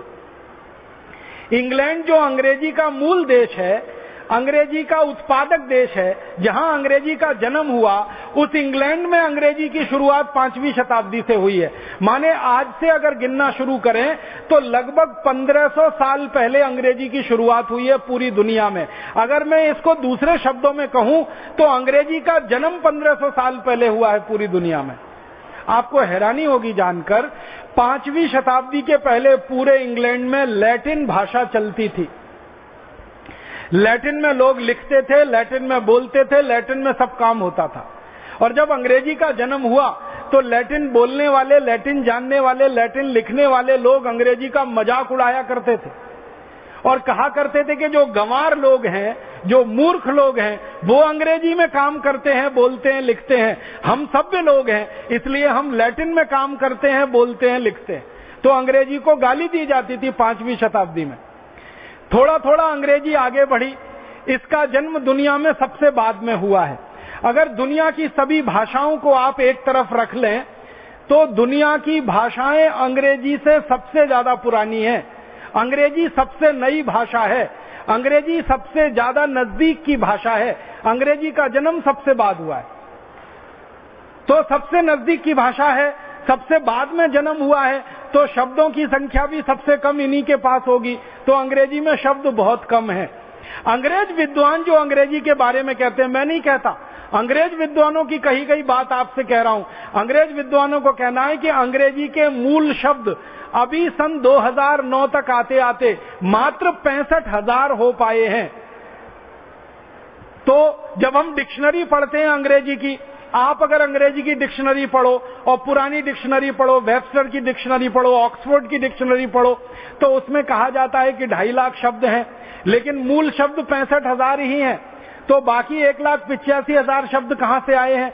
तो अंग्रेजी ने उधार ले रखे हैं, लैटिन से उधार लिए हैं, फ्रेंच में से उधार लिए हैं, जर्मन में से उधार लिए हैं, डच में से उधार लिए हैं, पोर्चुगीज में से उधार लिए हैं, हमारी संस्कृत में से उधार लिए हुए शब्द अंग्रेजी में है। संस्कृत के बहुत सारे शब्द अंग्रेजी में हैं। हिंदी के बहुत सारे उधार लिए हुए शब्द उन्होंने अंग्रेजी में रखे हुए हैं। तो दुनिया भर के देशों की जो भाषाएं हैं उन सभी से उधार ले लेकर उनका शब्दकोश है इस समय 2.5 लाख का, और मूल अंग्रेजी शब्द हैं 65,000। तो ये तो अंग्रेजी की समृद्धि की बात है। अब मैं आगे चलता हूं। भारत की भाषाओं की बात करता हूं और दुनिया की भाषाओं की बात करता हूं। दुनिया में जो सबसे छोटे देशों की भाषाएं हैं, जैसे डेनिश है, जैसे फिनिश है, जैसे नॉर्वेजियन है, जैसे और स्पेनिश है, पोर्चुगीज वगैरह हैं, इन भाषाओं के शब्द अंग्रेजी से ज्यादा हैं। और भारत में तो आप जानते हैं 22 भाषाएं हैं, गुजराती, मराठी, तमिल, तेलुगु, कन्नड़, बंगला, आसामी सब मिलाकर 22 भाषाएं हैं। भारत की सभी भाषाओं के शब्दों को जोड़ दें तो अंग्रेजी से कई गुने ज्यादा है। मैं तो आपके बिहार की एक छोटी सी जानकारी दे रहा हूं। आप सब बिहार से आए हैं। बिहार की 3 बोलियों को अगर मैं एक साथ इकट्ठा करूं ना, एक तो मगधी है और एक तो मैथिली है और एक तो भोजपुरी है। भोजपुरी, मगधी और मैथिली, ये तीनों हिंदी की बोलियां मानी जाती हैं और ऐसी हिंदी की 20 बोलियां मानी जाती हैं। ब्रज भाषा एक है, बनारस की अलग है, गोरखपुर की अलग है। तो अनेक हिंदी में जो बोलियां हैं, इनको एक साथ रख लिया जाए और हिंदी के जो संस्कृतनिष्ठ शब्द हैं उनको एक जगह रख लिया जाए, हिंदी की खड़ी बोली को एक जगह और दूसरी बोलियों को एक जगह रख लिया जाए, तो इनके कुल शब्दों की संख्या 60 लाख है।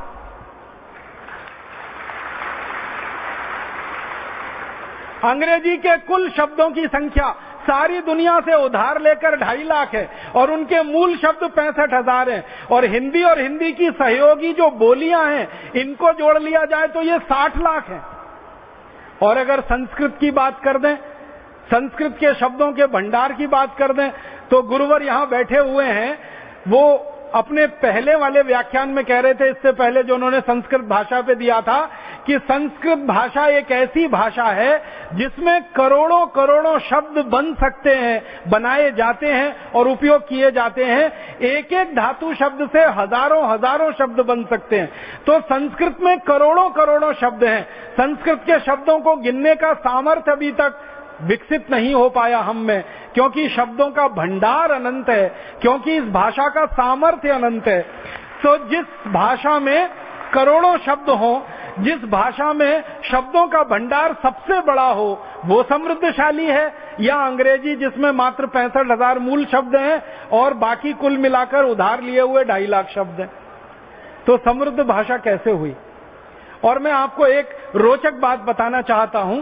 पूरे भारत देश में हिंदी, गुजराती, तमिल, तेलुगु, मराठी जो हमारी भारतीय भाषाएं हैं, इनकी जो अलग अलग बोलियां हैं, उन बोलियों की सूची अगर बनाएंगे तो 3,280 बोलियां हैं भारत में और 22 भाषाएं हैं भारत में, जो दुनिया के किसी देश में नहीं है।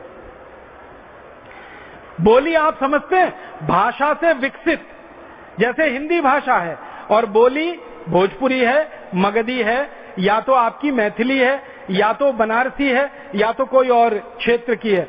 तो बोलियां भारत में 3,280 हैं और भाषाएं 22 हैं। दुनिया के किसी देश में नहीं है।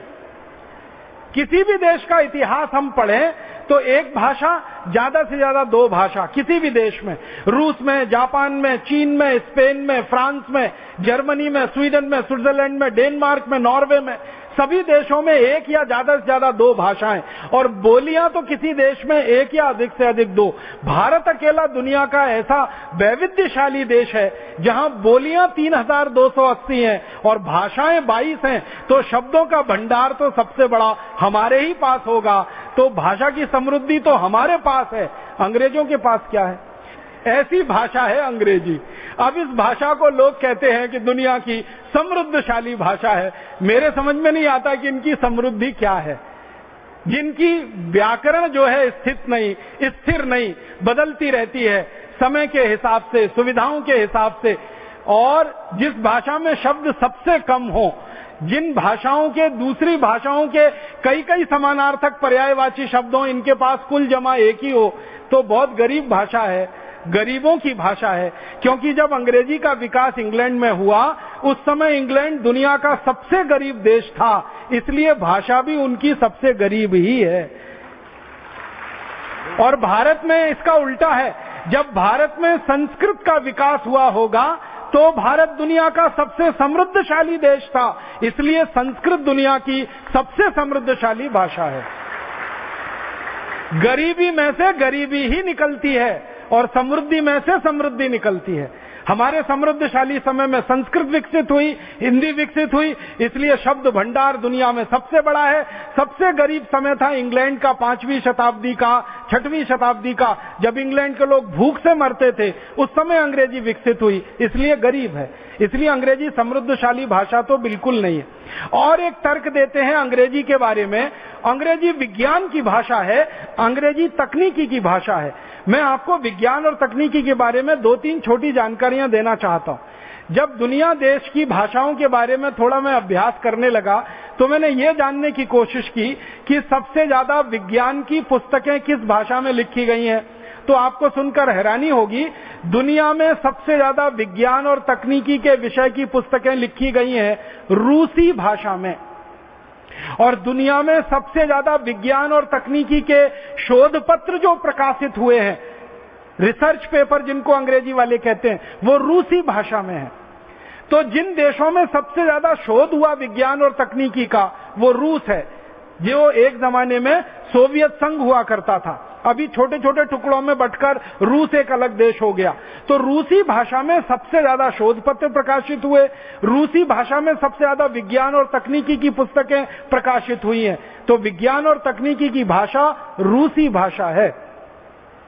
और विज्ञान तकनीकी विषय को अगर छोड़ दें, दर्शन के विषय को ले लें, दर्शन शास्त्र में सबसे ज्यादा पुस्तकें प्रकाशित हुई हैं पूरी दुनिया में, वो जर्मन में है। और सबसे बड़े दर्शन शास्त्री जो दुनिया के माने जाते हैं वो सब जर्मन है, अंग्रेज नहीं है। हम मार्क्स की बात सुनते हैं ना, मार्क्स वो जर्मन था। कांट की बात करते हैं ना, वो जर्मन था। हीगेल की बात करते हैं, वो जर्मन था। दुनिया के सारे उच्च श्रेणी के दर्शन शास्त्री जर्मनी देश के रहे हैं और जर्मन भाषा में काम किया है, इसलिए दर्शन शास्त्र की सबसे ज्यादा पुस्तकें जर्मनी में छपी हैं। इसी तरह से चित्रकारी की, कलाकारी की, संगीत की, सिनेमा की सबसे ज्यादा पुस्तकें छपी हैं, वो फ्रेंच में है, क्योंकि फ्रांस में सबसे ज्यादा काम हुआ है इस विषय पर। कला, चित्रकारी, भवन निर्माण, मूर्ति कला, वास्तुकला, इन सब कलाओं पर सबसे ज्यादा पुस्तकें छपी हैं, वो फ्रेंच में है। और इतिहास के विषय में सबसे ज्यादा पुस्तकें छपी हैं दुनिया में, वो स्पेनिश में है, पोर्चुगीज में है, फ्रेंच में है, जर्मन में है। अगर आप इसमें अंग्रेजी को ढूंढेंगे तो अंग्रेजी कहीं नहीं है। अगर एक शब्द में, एक वाक्य में मैं ये कहूं कि इतिहास में सबसे ज्यादा पुस्तकें अंग्रेजी भाषा को छोड़कर सभी भाषाओं में हैं, दर्शन शास्त्र में सबसे ज्यादा पुस्तकें अंग्रेजी भाषा को छोड़कर अन्य भाषाओं में है, जर्मन में तो सबसे ज्यादा है। विज्ञान और तकनीकी में सबसे ज्यादा पुस्तकें रूसी भाषा में है, अंग्रेजी में तो बहुत कम है, क्योंकि अंग्रेजी में विज्ञान और तकनीक का शोध सबसे कम हुआ है। लेकिन आप हैरान हो जाएंगे, आप ये कहेंगे कि हमको तो सारी दुनिया में ये बताया जाता है, ये वैज्ञानिक इंग्लैंड का, वो वैज्ञानिक इंग्लैंड का, ये तकनीशियन इंग्लैंड का, वो तकनीशियन इंग्लैंड का। मैं आपको एक बात कहना चाहता हूं जो बहुत खराब है, लेकिन वो सच्ची बात है। इंग्लैंड की भाषा अंग्रेजी में सबसे कम विज्ञान और तकनीकी पर शोध हुआ है, लेकिन दुनिया में जो कुछ अंग्रेजी में छपा है उनमें से आधे से ज्यादा चोरी का है, दूसरों ने शोध किया है, उसको अंग्रेजों ने अपना नाम लगा के छाप दिया है। कभी समय आया तो आपके सामने एक विषय पे बात करूंगा कि अंग्रेज वैज्ञानिकों ने भारत के वैज्ञानिकों की क्या क्या शोध चुराई है और कौन कौन सी तकनीकी अपने नाम से प्रकाशित कराई है। दुनिया में एक बहुत बड़ा झूठ पूरी दुनिया में चलाया जा रहा है, संकेत में कह रहा हूं, कि हवाई जहाज का आविष्कार राइट ब्रदर्स ने किया। आपको सुनकर हैरानी होगी, राइट ब्रदर्स से लगभग 14-15 साल पहले हवाई जहाज का आविष्कार पूना में हुआ था, भारतीय वैज्ञानिकों ने किया था। इसी तरह से सारी दुनिया में एक झूठ फैलाया गया, बर्फ का आविष्कार अंग्रेज वैज्ञानिकों ने किया। एक तो बर्फ वो होती है जो प्रकृति से हमको मिलती है, बारिश जैसे गिरती है ना वैसे बर्फ गिरती है, उसकी बात नहीं कर रहा हूं। प्रयोगशाला में बर्फ बनाने का आविष्कार ये कहते हैं इंग्लैंड के वैज्ञानिकों ने किया 17वीं शताब्दी में। हमारे पास इस बात के प्रमाण है कि 10वीं शताब्दी में भारत में बर्फ निर्माण की फैक्ट्रियां चलती थी। इंग्लैंड में 17वीं शताब्दी में बर्फ का निर्माण का उन्होंने पहली बार शोध किया। यहां 10वीं शताब्दी में सन 1000 के आसपास बर्फ बनाने की सैकड़ों फैक्ट्रियां थी भारत में, जहां फैक्ट्री में बर्फ बनती थी, और बर्फ का आविष्कार तो उसके बहुत पहले का है। ऐसे ही दुनिया के सामने एक बहुत बड़ा झूठ प्रचारित कर रखा है। न्यूटन ने गुरुत्वाकर्षण के नियमों का आविष्कार किया। किसी भी क्रिया की बराबर और विपरीत प्रतिक्रिया होती है, वो आपने पढ़ा है ना बचपन में, न्यूटन के 3 सिद्धांत या न्यूटन के 3 नियम। क्रिया की बराबर और विपरीत दिशा में प्रतिक्रिया होती है। ये तो भारतीय वैज्ञानिक सब 9वीं 10वीं शताब्दी में बोलकर चले गए। किसी भी क्रिया की बराबर और विपरीत दिशा में प्रतिक्रिया होती है। हमारे यहां बहुत सारी शोधें बहुत पहले हो चुकी थी, अंग्रेजों ने उनको अपना नाम लगा लगा के सारी दुनिया में प्रचारित कर दिया। आपको मालूम है, एक अंग्रेज के नाम से सारी दुनिया में कहा जाता है। टेलीफोन का आविष्कार ग्राहम बेल ने किया। टेलीफोन का आविष्कार भारतीय वैज्ञानिक प्रोफेसर जगदीश चंद्र बसु का है। वो अंग्रेज ग्राहम बेल अपने नाम से सारी दुनिया में छपा लिया उसको। यूरोप के और अंग्रेजों के नाम ये कहा जाता है कि पौधों में जीवन है, पौधे हंसते हैं, पौधे बोलते हैं, पौधे रोते हैं, पौधे मुस्कुराते हैं। ये सबसे पहली शोध अंग्रेजों के द्वारा दुनिया में आई। ये शोध तो भारतीय वैज्ञानिकों की है और अंग्रेजों से सैकड़ों साल पहले की है। तो अंग्रेजों ने विज्ञान और तकनीकी में कोई मूल शोध नहीं किया है। दूसरे देशों में जो शोध हुए हैं उनको चुरा चुरा कर अपने नाम से प्रकाशित किया है। हम तो ऐसे एक मुश्किल में फंस गए कि जब अंग्रेज सारी दुनिया को ये कह रहे थे कि ये विज्ञान की शोध हमने की, ये विज्ञान की शोध हमने की, अगर उस समय भारत आजाद होता तो अंग्रेज सारी दुनिया के सामने झूठे सिद्ध हो जाते और हम उनके मुकाबले खड़े होकर कहते कि झूठ मत बोलो, ये शोध तो पहले भारत में हुई है और इस शताब्दी में हो चुकी है। ये आपको मालूम है, चिकन पॉक्स एक बीमारी होती है, उसके टीके लगाने के आविष्कार के बारे में अंग्रेजों के नाम लिखा हुआ है कि टीके का आविष्कार अंग्रेजों ने किया। अंग्रेजों से 300 साल पहले इस भारत देश में चिकन पॉक्स का टीका बनता था और लगाया जाता था। उसके प्रमाण मिल चुके हैं और अब अंग्रेजों ने इसमें बोलना बंद कर दिया है। अंग्रेजों ने सारी दुनिया में एक झूठ फैलाया कि शल्य चिकित्सा में सबसे ज्यादा शोध हमने किया। अब उन अंग्रेजों के मुंह पर हम मार सकते हैं कि तुमने शल्य चिकित्सा में क्या किया। दुनिया की शल्य चिकित्सा में जो आधुनिकतम चिकित्सा मानी जाती है, प्लास्टिक सर्जरी, वो भारत में अंग्रेजों के आने के हजारों साल पहले से चल रही थी और उसके प्रमाण खुद अंग्रेज वैज्ञानिकों ने और अंग्रेज शल्य चिकित्सकों ने लिखे हैं अपनी पुस्तकों में। अब हमारी मुश्किल क्या है कि हम सारी दुनिया को अमेरिका और इंग्लैंड मानते हैं और ये 2 देश हैं पूरी दुनिया में। इसके अलावा 198 और भी देश हैं पूरी दुनिया में। अब चूंकि अमेरिका, इंग्लैंड, कनाडा, ऑस्ट्रेलिया जैसे 3-4 देशों में अंग्रेजी है तो हमारी दुनिया भी इन्हीं देशों तक सीमित हो गई है। हमारे लिए 7 समंदर पार माने इंग्लैंड, हमारे लिए 7 समंदर पार माने अमेरिका। 7 समंदर पार तो 198 देश हैं, ये इंग्लैंड और अमेरिका तो 2 हैं। तो चूंकि 2 देशों तक हमारी दृष्टि सीमित है, इसलिए हमको दिखाई देता है कि जो भी कुछ विदेशी नाम है वो सब अंग्रेज है। अंग्रेज नाम तो बहुत कम मिलेंगे दुनिया में। अगर आप बहादुरी में देखेंगे, जिन्होंने बहादुरी से सेनाओं के नेतृत्व करके दुनिया के देशों को जीता है, ऐसे लोगों की सूची बनाएंगे तो अंग्रेजों का नाम उसमें बिल्कुल नीचे फिसड्डी है। मैं आपको एक रहस्य की बात बताना चाहता हूं जो थोड़े दिन पहले पता चली कि इंग्लैंड की तरफ से जितने बहादुर सेनापति दूसरे देशों को जीतने के लिए निकले, उनमें से एक भी इंग्लिश नहीं था, सब स्कॉटिश थे। सारे के सारे स्कॉटिश थे। और स्कॉटलैंड एक अलग देश है, जिनकी अलग भाषा है, जिनकी अलग भूषा है, जिनका अलग पूरा का पूरा साहित्य है, जिनकी मुद्रा अलग है, जिनके कानून अलग हैं, जिनका संविधान अलग है। स्कॉटलैंड बिल्कुल इंग्लैंड से अलग देश है। और स्कॉटलैंड के जो निवासी थे वो चूंकि अंग्रेजों के गुलाम हो गए थे, इसलिए अंग्रेज जहां भी मरने के लिए भेजते थे स्कॉटिश लोगों को भेज दिया करते थे, ये खुद नहीं जाते थे कभी युद्ध में। इसलिए दुनिया में जितने अंग्रेजों के नाम पर बड़े नाम लिए जाते हैं सेनापतियों के, वो सब स्कॉटिश हैं। और दूसरे नंबर पर आयरिश हैं। इंग्लिश तो बहुत कम है। मैं आपको एक रोचक बात बताना चाहता हूं।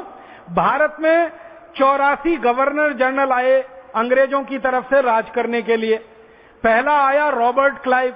आपको मालूम है ये रॉबर्ट क्लाइव स्कॉटिश था, ये इंग्लिश नहीं था। और आखिरी आया वो भी अंग्रेज नहीं था, वो आयरिश था। माउंटबेटन का नाम हमने सुना, भारत का आखिरी गवर्नर जनरल माउंटबेटन। और भारत में पहला अंग्रेज सेनापति Robert Clive. Robert Clive Scottish था और माउंटबेटन आयरिश था। तो स्कॉटिश और आयरिश जैसे 84 बड़े अधिकारी यहां आए। हम दुर्भाग्य से उन सबको अंग्रेज मान के बैठे हैं, वो अंग्रेज नहीं थे। आयरिश अलग कौम है, इंग्लिश अलग कौम है, स्कॉटिश अलग कौम है, इंग्लिश अलग कौम है। दुनिया के सारे महान सेनापतियों के नाम गिनो।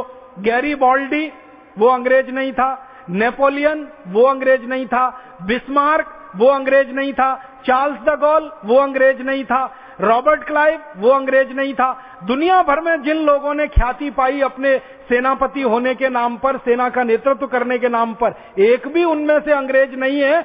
अपवाद के लिए एक दो को छोड़ दिया जाए तो आप बोलिए अंग्रेजों को कैसे हम कह सकते हैं कि दुनिया में अच्छे लोगों में गिने जाते हैं।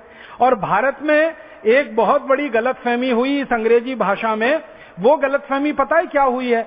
हमारी भाषा जो अंग्रेजी हो गई, राष्ट्रभाषा जैसी अंग्रेजी हो गई, हर जगह अंग्रेजी है, तो हमारी सेना में भी अंग्रेजी है। अब सेना में अंग्रेजी होने का सबसे बड़ा नुकसान हमारे देश को ये हो रहा है कि भारत में जो वीर जातियां हैं, जो बहुत बहादुरी से युद्ध लड़ सकती हैं, वो अंग्रेजी जानती नहीं है। और जो लल्लू चप्पू किस्म के लोग हैं, जो वीरता में बिल्कुल शून्य हैं, सिर्फ अंग्रेजी जानते हैं, वो बड़े बड़े अधिकारी बन के बैठे हैं। इसलिए हम युद्ध हार गए चीन का 1962 में। ये अंग्रेजी भाषा की सबसे बड़ी कमनसीबी। अब मैं अंत में आपसे कुछ बात कहना चाहता हूं बहुत गहरी। भारत के लोगों ने और सारी दुनिया के लोगों ने, जो अंग्रेजी के समर्थक है ना और अंग्रेजी के विरोधी पूरी दुनिया में, एक बहुत बड़ा झूठ अभी प्रचारित करना शुरू किया है। और वो झूठ प्रचारित क्या करना शुरू किया है? जैसे ही हम अंग्रेजी भाषा का विरोध करते हैं तो भारत में कुछ लोग कह देते हैं ये अंग्रेजी भाषा का विरोध माने ईसाइयों का विरोध कर रहे हैं, और ईसाइयों के समाज से अंग्रेजी को जोड़ना शुरू कर देते हैं।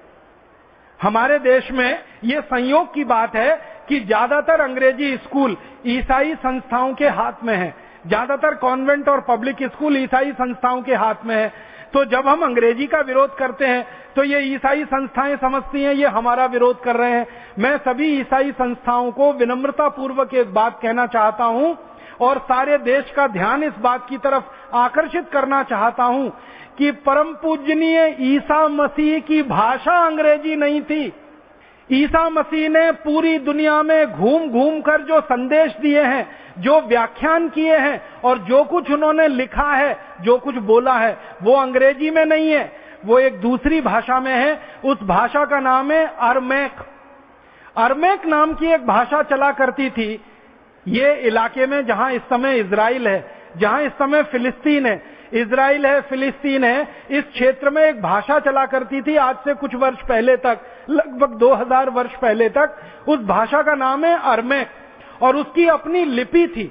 और अरमैक लिपि को अगर आप समझना चाहें तो वो बिल्कुल वैसी ही थी जैसे बांग्ला लिपि है। हम बांग्ला लिखते हैं ना, बांग्ला, आसामी लिखते हैं, बिल्कुल इसी लिपि में अरमैक लिखी जाती थी। और अरमैक के बहुत सारे शब्द हिंदी में मिलते हैं।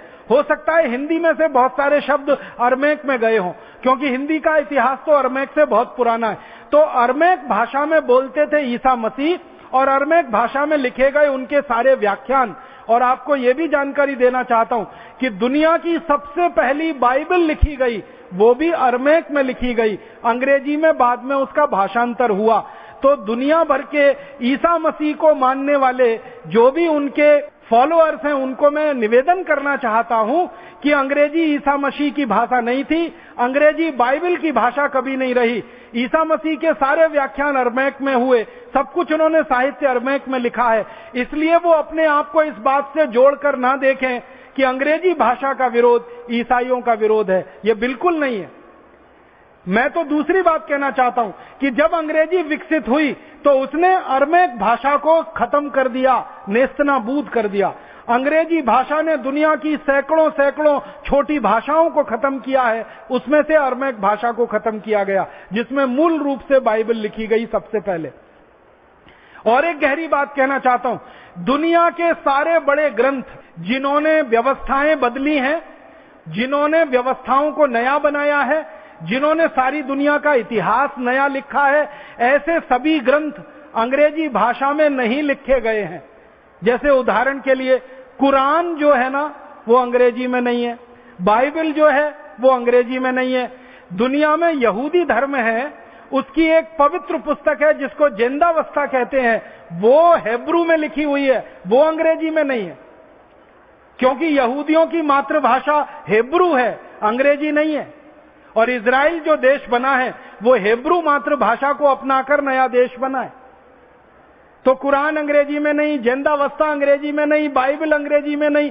और हम भारत के वेदों की बात करें तो कोई वेद अंग्रेजी में नहीं। ऋग्वेद है, अथर्ववेद है, यजुर्वेद है, सामवेद है, सब संस्कृत में है। उपनिषद सारे संस्कृत में है। माने जिन शास्त्रों ने, जिन ग्रंथों ने दुनिया को बदला है, दुनिया की व्यवस्थाओं को बदला है, क्रांतियां की हैं जिन शास्त्रों ने और ग्रंथों ने, एक भी ग्रंथ पूरी दुनिया में अंग्रेजी का नहीं लिखा हुआ है।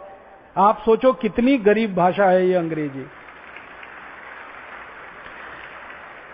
हमारे देश के बारे में और दुनिया के देशों के बारे में एक और सच्चाई मुझे कहनी है, वो ये कि भारत को छोड़कर दुनिया में ऐसा एक भी देश नहीं है जहां विदेशी भाषा का अखबार छपता हो। परम पूजनीय स्वामी जी एक बार अक्सर हमको कहते रहते हैं हर बार कि भारत छोड़कर दुनिया का ऐसा कोई देश नहीं है जो अपनी मातृभाषा में अपने बच्चों को नहीं पढ़ाता हो। माने भारत अकेला देश है जो विदेशी भाषा में अपने बच्चों को पढ़ाता है। अब इसमें एक चीज और जोड़ दीजिए, भारत दुनिया का अकेला देश है जहां विदेशी भाषाओं के अखबार छपते हैं और बिकते हैं। भारत को छोड़कर दुनिया के किसी देश में विदेशी भाषाओं के अखबार बिकते नहीं है। छपते तो हैं लेकिन मिलते नहीं है आसानी से।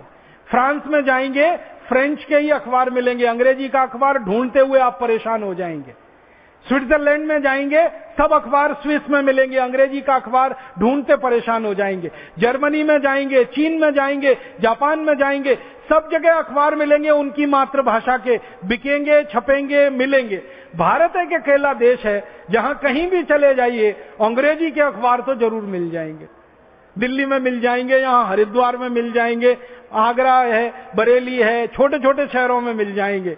बहुत शर्मनाक है ये स्थिति कि हमारे यहाँ विदेशी भाषा के अखबार हर जगह मिल जाएं और दुनिया के किसी भी देश में जाएं तो विदेशी भाषा का कोई अखबार ना मिले। और पता चला कि हमारे देश में तो नीतियां भी ये अंग्रेजी अखबार के मालिकान ही बनवाते हैं और बड़े अखबारों में विज्ञापन भी अंग्रेजी अखबारों को ही मिलते हैं। और चूंकि विज्ञापन ज्यादा अंग्रेजी अखबारों को मिलते हैं इसलिए नीतियां बनवाने में उनकी बड़ी महत्वपूर्ण भूमिका है। और भारत के जो नीति निर्धारक हैं, अधिकारी और नेता, ये ज्यादातर अंग्रेजी अखबार पढ़ते हैं और वो उसी से प्रभावित होकर नीतियां बनाते हैं। इसलिए आम आदमी के जीवन से जुड़ी हुई कोई समस्या का समाधान भारत की नीतियों में नहीं मिलता, व्यवस्थाओं में नहीं मिलता।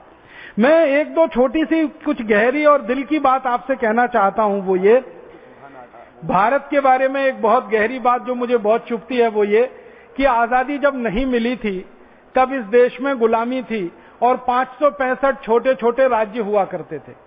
आजादी मिल गई, आजादी आ गई और 565 राज्यों के अब 33 राज्य बन गए। लेकिन आपको सुनकर बहुत दुख होगा कि जब भारत आजाद नहीं था तो 565 राज्यों की मूल भाषा स्थानीय भाषा हुआ करती थी, मातृभाषा हुआ करती थी, अंग्रेजी किसी राज्य में नहीं चलती थी। लेकिन भारत जब आजाद हो गया तो भारत में मूल भाषा, मातृभाषाएं पूरी तरह से खत्म कर दी गई और हर जगह अंग्रेजी अंग्रेजी अंग्रेजी हावी हो गई। भारत में अंग्रेजों के जमाने में जो कलेक्टर हुआ करता था उसको एक निर्देश होता था कि वो स्थानीय भाषा को जब तक सीखेगा नहीं उसको किसी भी पद पर रखा नहीं जाएगा।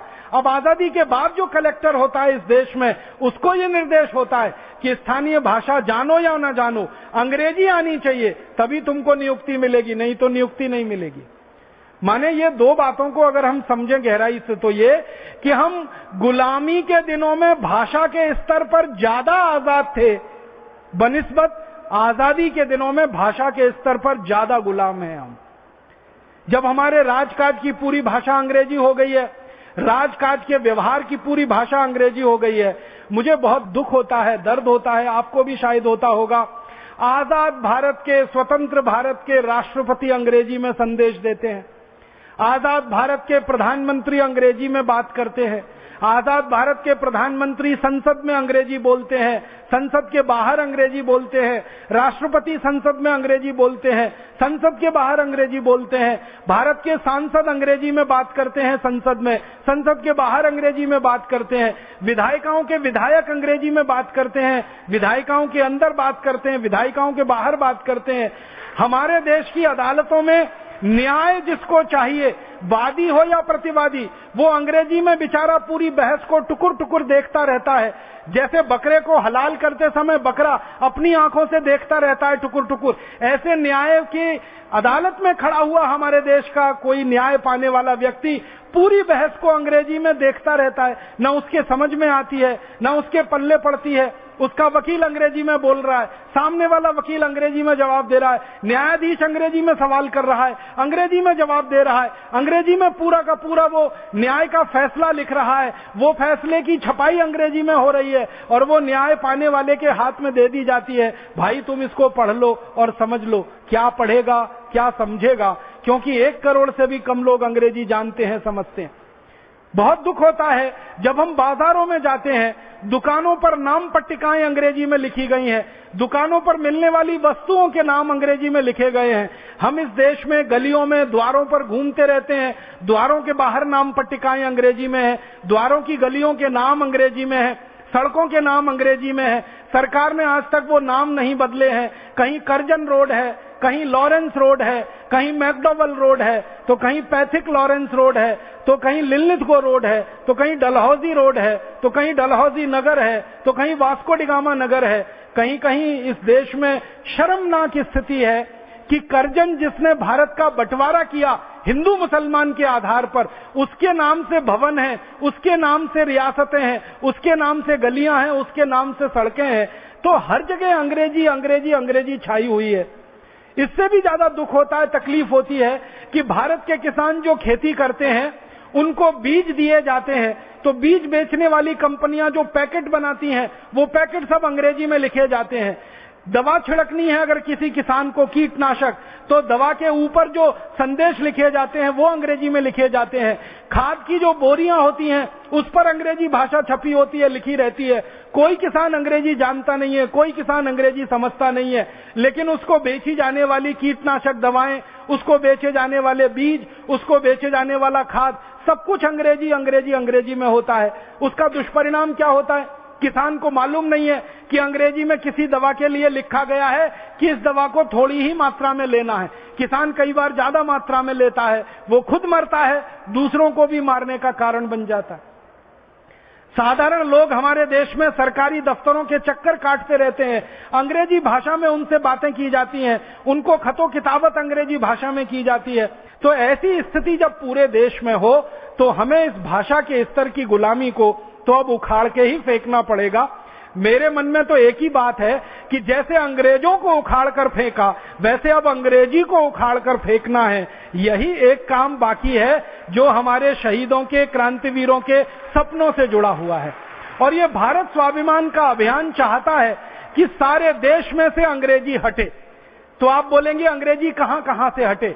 मैं निवेदन करना चाहता हूं, अंग्रेजी हमारी अदालतों से हटे, अंग्रेजी हमारी शिक्षा व्यवस्था में से हटे, अंग्रेजी हमारी शासन व्यवस्था में से हटे, अंग्रेजी हमारे कारखानों से हटे, अंग्रेजी हमारी फौज में से हटे, अंग्रेजी हमारी प्लाटून में से हटे, अंग्रेजी हमारे वैज्ञानिक संस्थानों से हटे, अंग्रेजी हमारे कृषि संस्थानों में से हटे, अंग्रेजी हमारे रोजमर्रा के जीवन में काम आने वाली सरकारी संस्थाओं में से हटे। इन सभी जगह से अंग्रेजी हटाई जाए।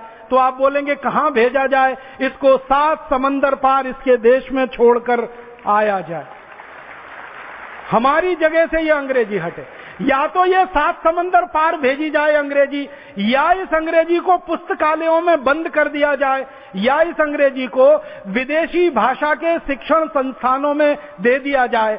विदेशी भाषा के शिक्षण संस्थान खोल दिए जाएं, उनमें अंग्रेजी सीखने और सिखाने का काम चलता रहे, बाकी भारत के हर स्थान से अंग्रेजी हट जाए। तो आप कहेंगे जी कुछ लोगों को अंग्रेजी सीखनी है, जिनको अंग्रेजी सीखनी है वो विदेशी भाषा के शिक्षण संस्थानों में दाखिला ले लेंगे, अंग्रेजी सीख लेंगे।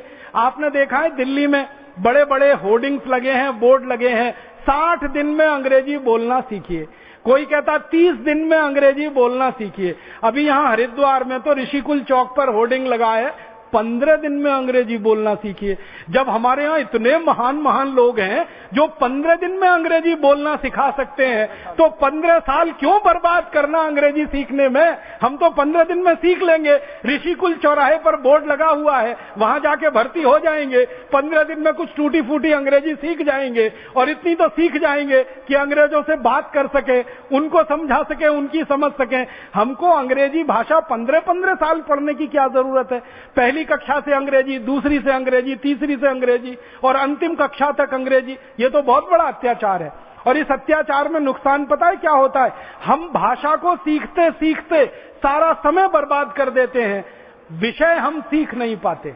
हमको गणित सीखना है, हमको दर्शन शास्त्र सीखना है, इतिहास सीखना है, भूगोल सीखना है, हमको भौतिकी सीखनी है, रसायन शास्त्र सीखना है, अन्य अन्य शास्त्र सीखने हैं। लेकिन ये चूंकि सब अंग्रेजी से जुड़े हुए हैं, तो अंग्रेजी सीखने में ही 8-10 साल निकल जाते हैं। फिर इन शास्त्रों को सीखने का जब समय आता है तो अंग्रेजी के बोझे से इतने लद जाते हैं कि ये शास्त्र छूट जाते हैं, अंग्रेजी आगे आ जाती है। और जो लोग शास्त्र सीख जाते हैं उनको चूंकि अंग्रेजी नहीं आती है, इसलिए माना जाता है कि ये जिंदगी के हर क्षेत्र में बेकार है। और इसके चक्कर में हमारे देश का एक बड़ा नुकसान हो रहा है। 18 करोड़ विद्यार्थी प्राथमिक कक्षा में भर्ती होते हैं और अंतिम कक्षा तक निकलते निकलते वो 1 करोड़ रह जाते हैं। भारत सरकार कहती है 17 करोड़ विद्यार्थी केवल और केवल इस कारण से फेल हो जाते हैं कि वो अंग्रेजी नहीं जान पाते, नहीं सीख पाते। आप सोचो 17 करोड़ विद्यार्थियों के ऊपर कितना बड़ा अन्याय और कितना बड़ा अत्याचार हो रहा है। ये अन्याय और अत्याचार अब ज्यादा दिन हमें नहीं सहना है। इस अन्याय और अत्याचार के खिलाफ पूरी ताकत और बुलंदी से लड़ना है। भारत स्वाभिमान अभियान इसी काम के लिए समर्पित है और आप सभी भारत स्वाभिमान अभियान के कार्यकर्ता इसी के लिए समर्पित हैं। मैं आपसे निवेदन ये करना चाहता हूं कि आप अपने जीवन से शुरुआत करिए और इस विदेशी भाषा की गुलामी का जो जुआ आपने अपने कंधे पे ओढ़ रखा है, लाद रखा है, इसको एक क्षण में उठाकर फेंक दीजिए। एक झटके से इस गुलामी को हटाइए, अपने जीवन से इसको निकालिए।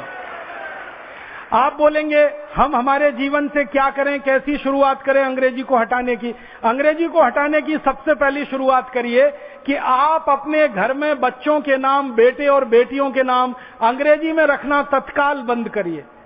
हमने ऐसी मूर्खता अपने घरों में अपनाई हुई है। बेटे का नाम टिंकू, बेटी का नाम डिम्पल, ट्विंकल, बेबी, डबली, डॉली, डेजी, बबलू, डबलू, बबलू, डबलू, पता नहीं क्या क्या नाम है। नामों का अर्थ नहीं मालूम, रखे हुए हैं। मुझे कभी कभी इतनी हंसी आती है। पिताजी का नाम राम प्रसाद, माताजी का नाम गायत्री देवी, बेटे का नाम टिंकू। अभी राम प्रसाद और गायत्री देवी का टिंकू कहां से आया, जरा बताइए। और जिन महानुभावों ने अपने बेटों के नाम टिंकू रखे हुए हैं, उनको हाथ जोड़कर निवेदन कर रहा हूं, आज और अभी ये नाम बदल दें, क्योंकि टिंकू का अंग्रेजी में अर्थ होता है आवारा लड़का। आपका सीधा साधा अच्छा खासा बेटा, आप उसको टिंकू बोल बोल के आवारा बनाना चाहते? नाम बदलिए उसका। अपने पास बहुत सुंदर सुंदर संस्कृत में नाम है, हिंदी में नाम है, मराठी में, तमिल में, तेलुगु में, कन्नड़ में, सब भाषाओं में अच्छे नाम है। तो बच्चों के नाम तत्काल बदल दीजिए और उनको ये टिंकू, पिंकू, डिम्पल, ट्विंकल, बबली, डबली, डबलू इन नामों से बुलाना तुरंत बंद कर दीजिए। यहां से शुरू करिए। फिर दूसरा निवेदन आपसे है वो ये कि अंग्रेजी भाषा को अपने हस्ताक्षर से हटाइए। हम अक्सर पत्र लिखते हैं, हिंदी में लिखेंगे, गुजराती में लिखेंगे, तमिल तेलुगु में, हस्ताक्षर अंग्रेजी में कर देंगे। तुरंत बंद करिए। सभी भारत स्वाभिमान के कार्यकर्ता अपने हस्ताक्षर मातृभाषा में करें या राष्ट्रभाषा में करें, अंग्रेजी के हस्ताक्षर तत्काल बंद करें। और आपके तो बैंक के खातों में जो हस्ताक्षर आपने दे रखे हैं ना नमूने के रूप में, वो तुरंत जाके बदलवा दें अगर वो अंग्रेजी में है तो। आप बोलेंगे बैंक बदलेगा, बिल्कुल बदलेगा। बैंक को एक निवेदन पत्र दीजिए, आपके हस्ताक्षर का नमूना एक दिन में बैंक बदलने को तैयार है, क्योंकि बैंकों में अब ये नीति है कि हिंदी में लिखे हुए पत्र, हिंदी में हस्ताक्षर किए हुए चेक या ड्राफ्ट बैंक में स्वीकार होते हैं। तो आपके बैंक खातों से हस्ताक्षर का नमूना बदलें। वो हिंदी में करें, मातृभाषा राष्ट्रभाषा में करें। तीसरा काम, आपके घरों के बाहर अगर आपने अंग्रेजी नाम रखे हुए हैं, KN शर्मा, ये शर्मा तो समझ में आता, KN क्या है, AN Sharma, DN Sharma, AB Pathak, AB Shukla, ये AB क्या है, DN क्या है, AN क्या है, पीछे वाला तो समझ में आ रहा है, ये आगे वाला क्या है। पूरा नाम लिखिए ना, दया शंकर शर्मा, कृपा शंकर शर्मा, राम अवध शर्मा, राधे श्याम शर्मा। उसको RS शर्मा क्यों कर रहे हैं, अंग्रेजियत में क्यों जा रहे हैं? तो अपने नामों को नाम पट्टिकाओं से बदलिए। और घरों के नाम अगर आपने कुछ इस तरह से अंग्रेजियत वाले रखे हैं तो वो घरों के नाम हिंदी में करिए, मातृभाषा राष्ट्रभाषा में करिए। और एक कदम आगे बढ़िए, घर के बच्चों को अंग्रेजी में कोई कविता मत सिखाइए, कोई कविता मत सुनाइए।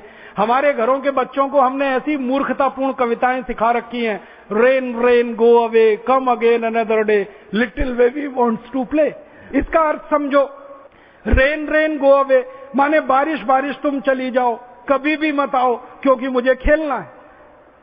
अब हर बच्चा यही बोल रहा है, बारिश बारिश तुम चली जाओ, कभी भी मत आओ, मुझे खेलना है। करोड़ों बच्चे बोल रहे हैं, भगवान ने प्रार्थना सुन ली तो, बारिश को वापस बुला लिया तो बारिश तो होगी नहीं, तो अन्न तो पकेगा नहीं, तो धरती तो प्यासी रहेगी, तो हम भूखे रहेंगे, पूरे देश में अकाल पड़ेगा। इसलिए बच्चों को ये कविता मत सिखाइए, रेन रेन गो अवे।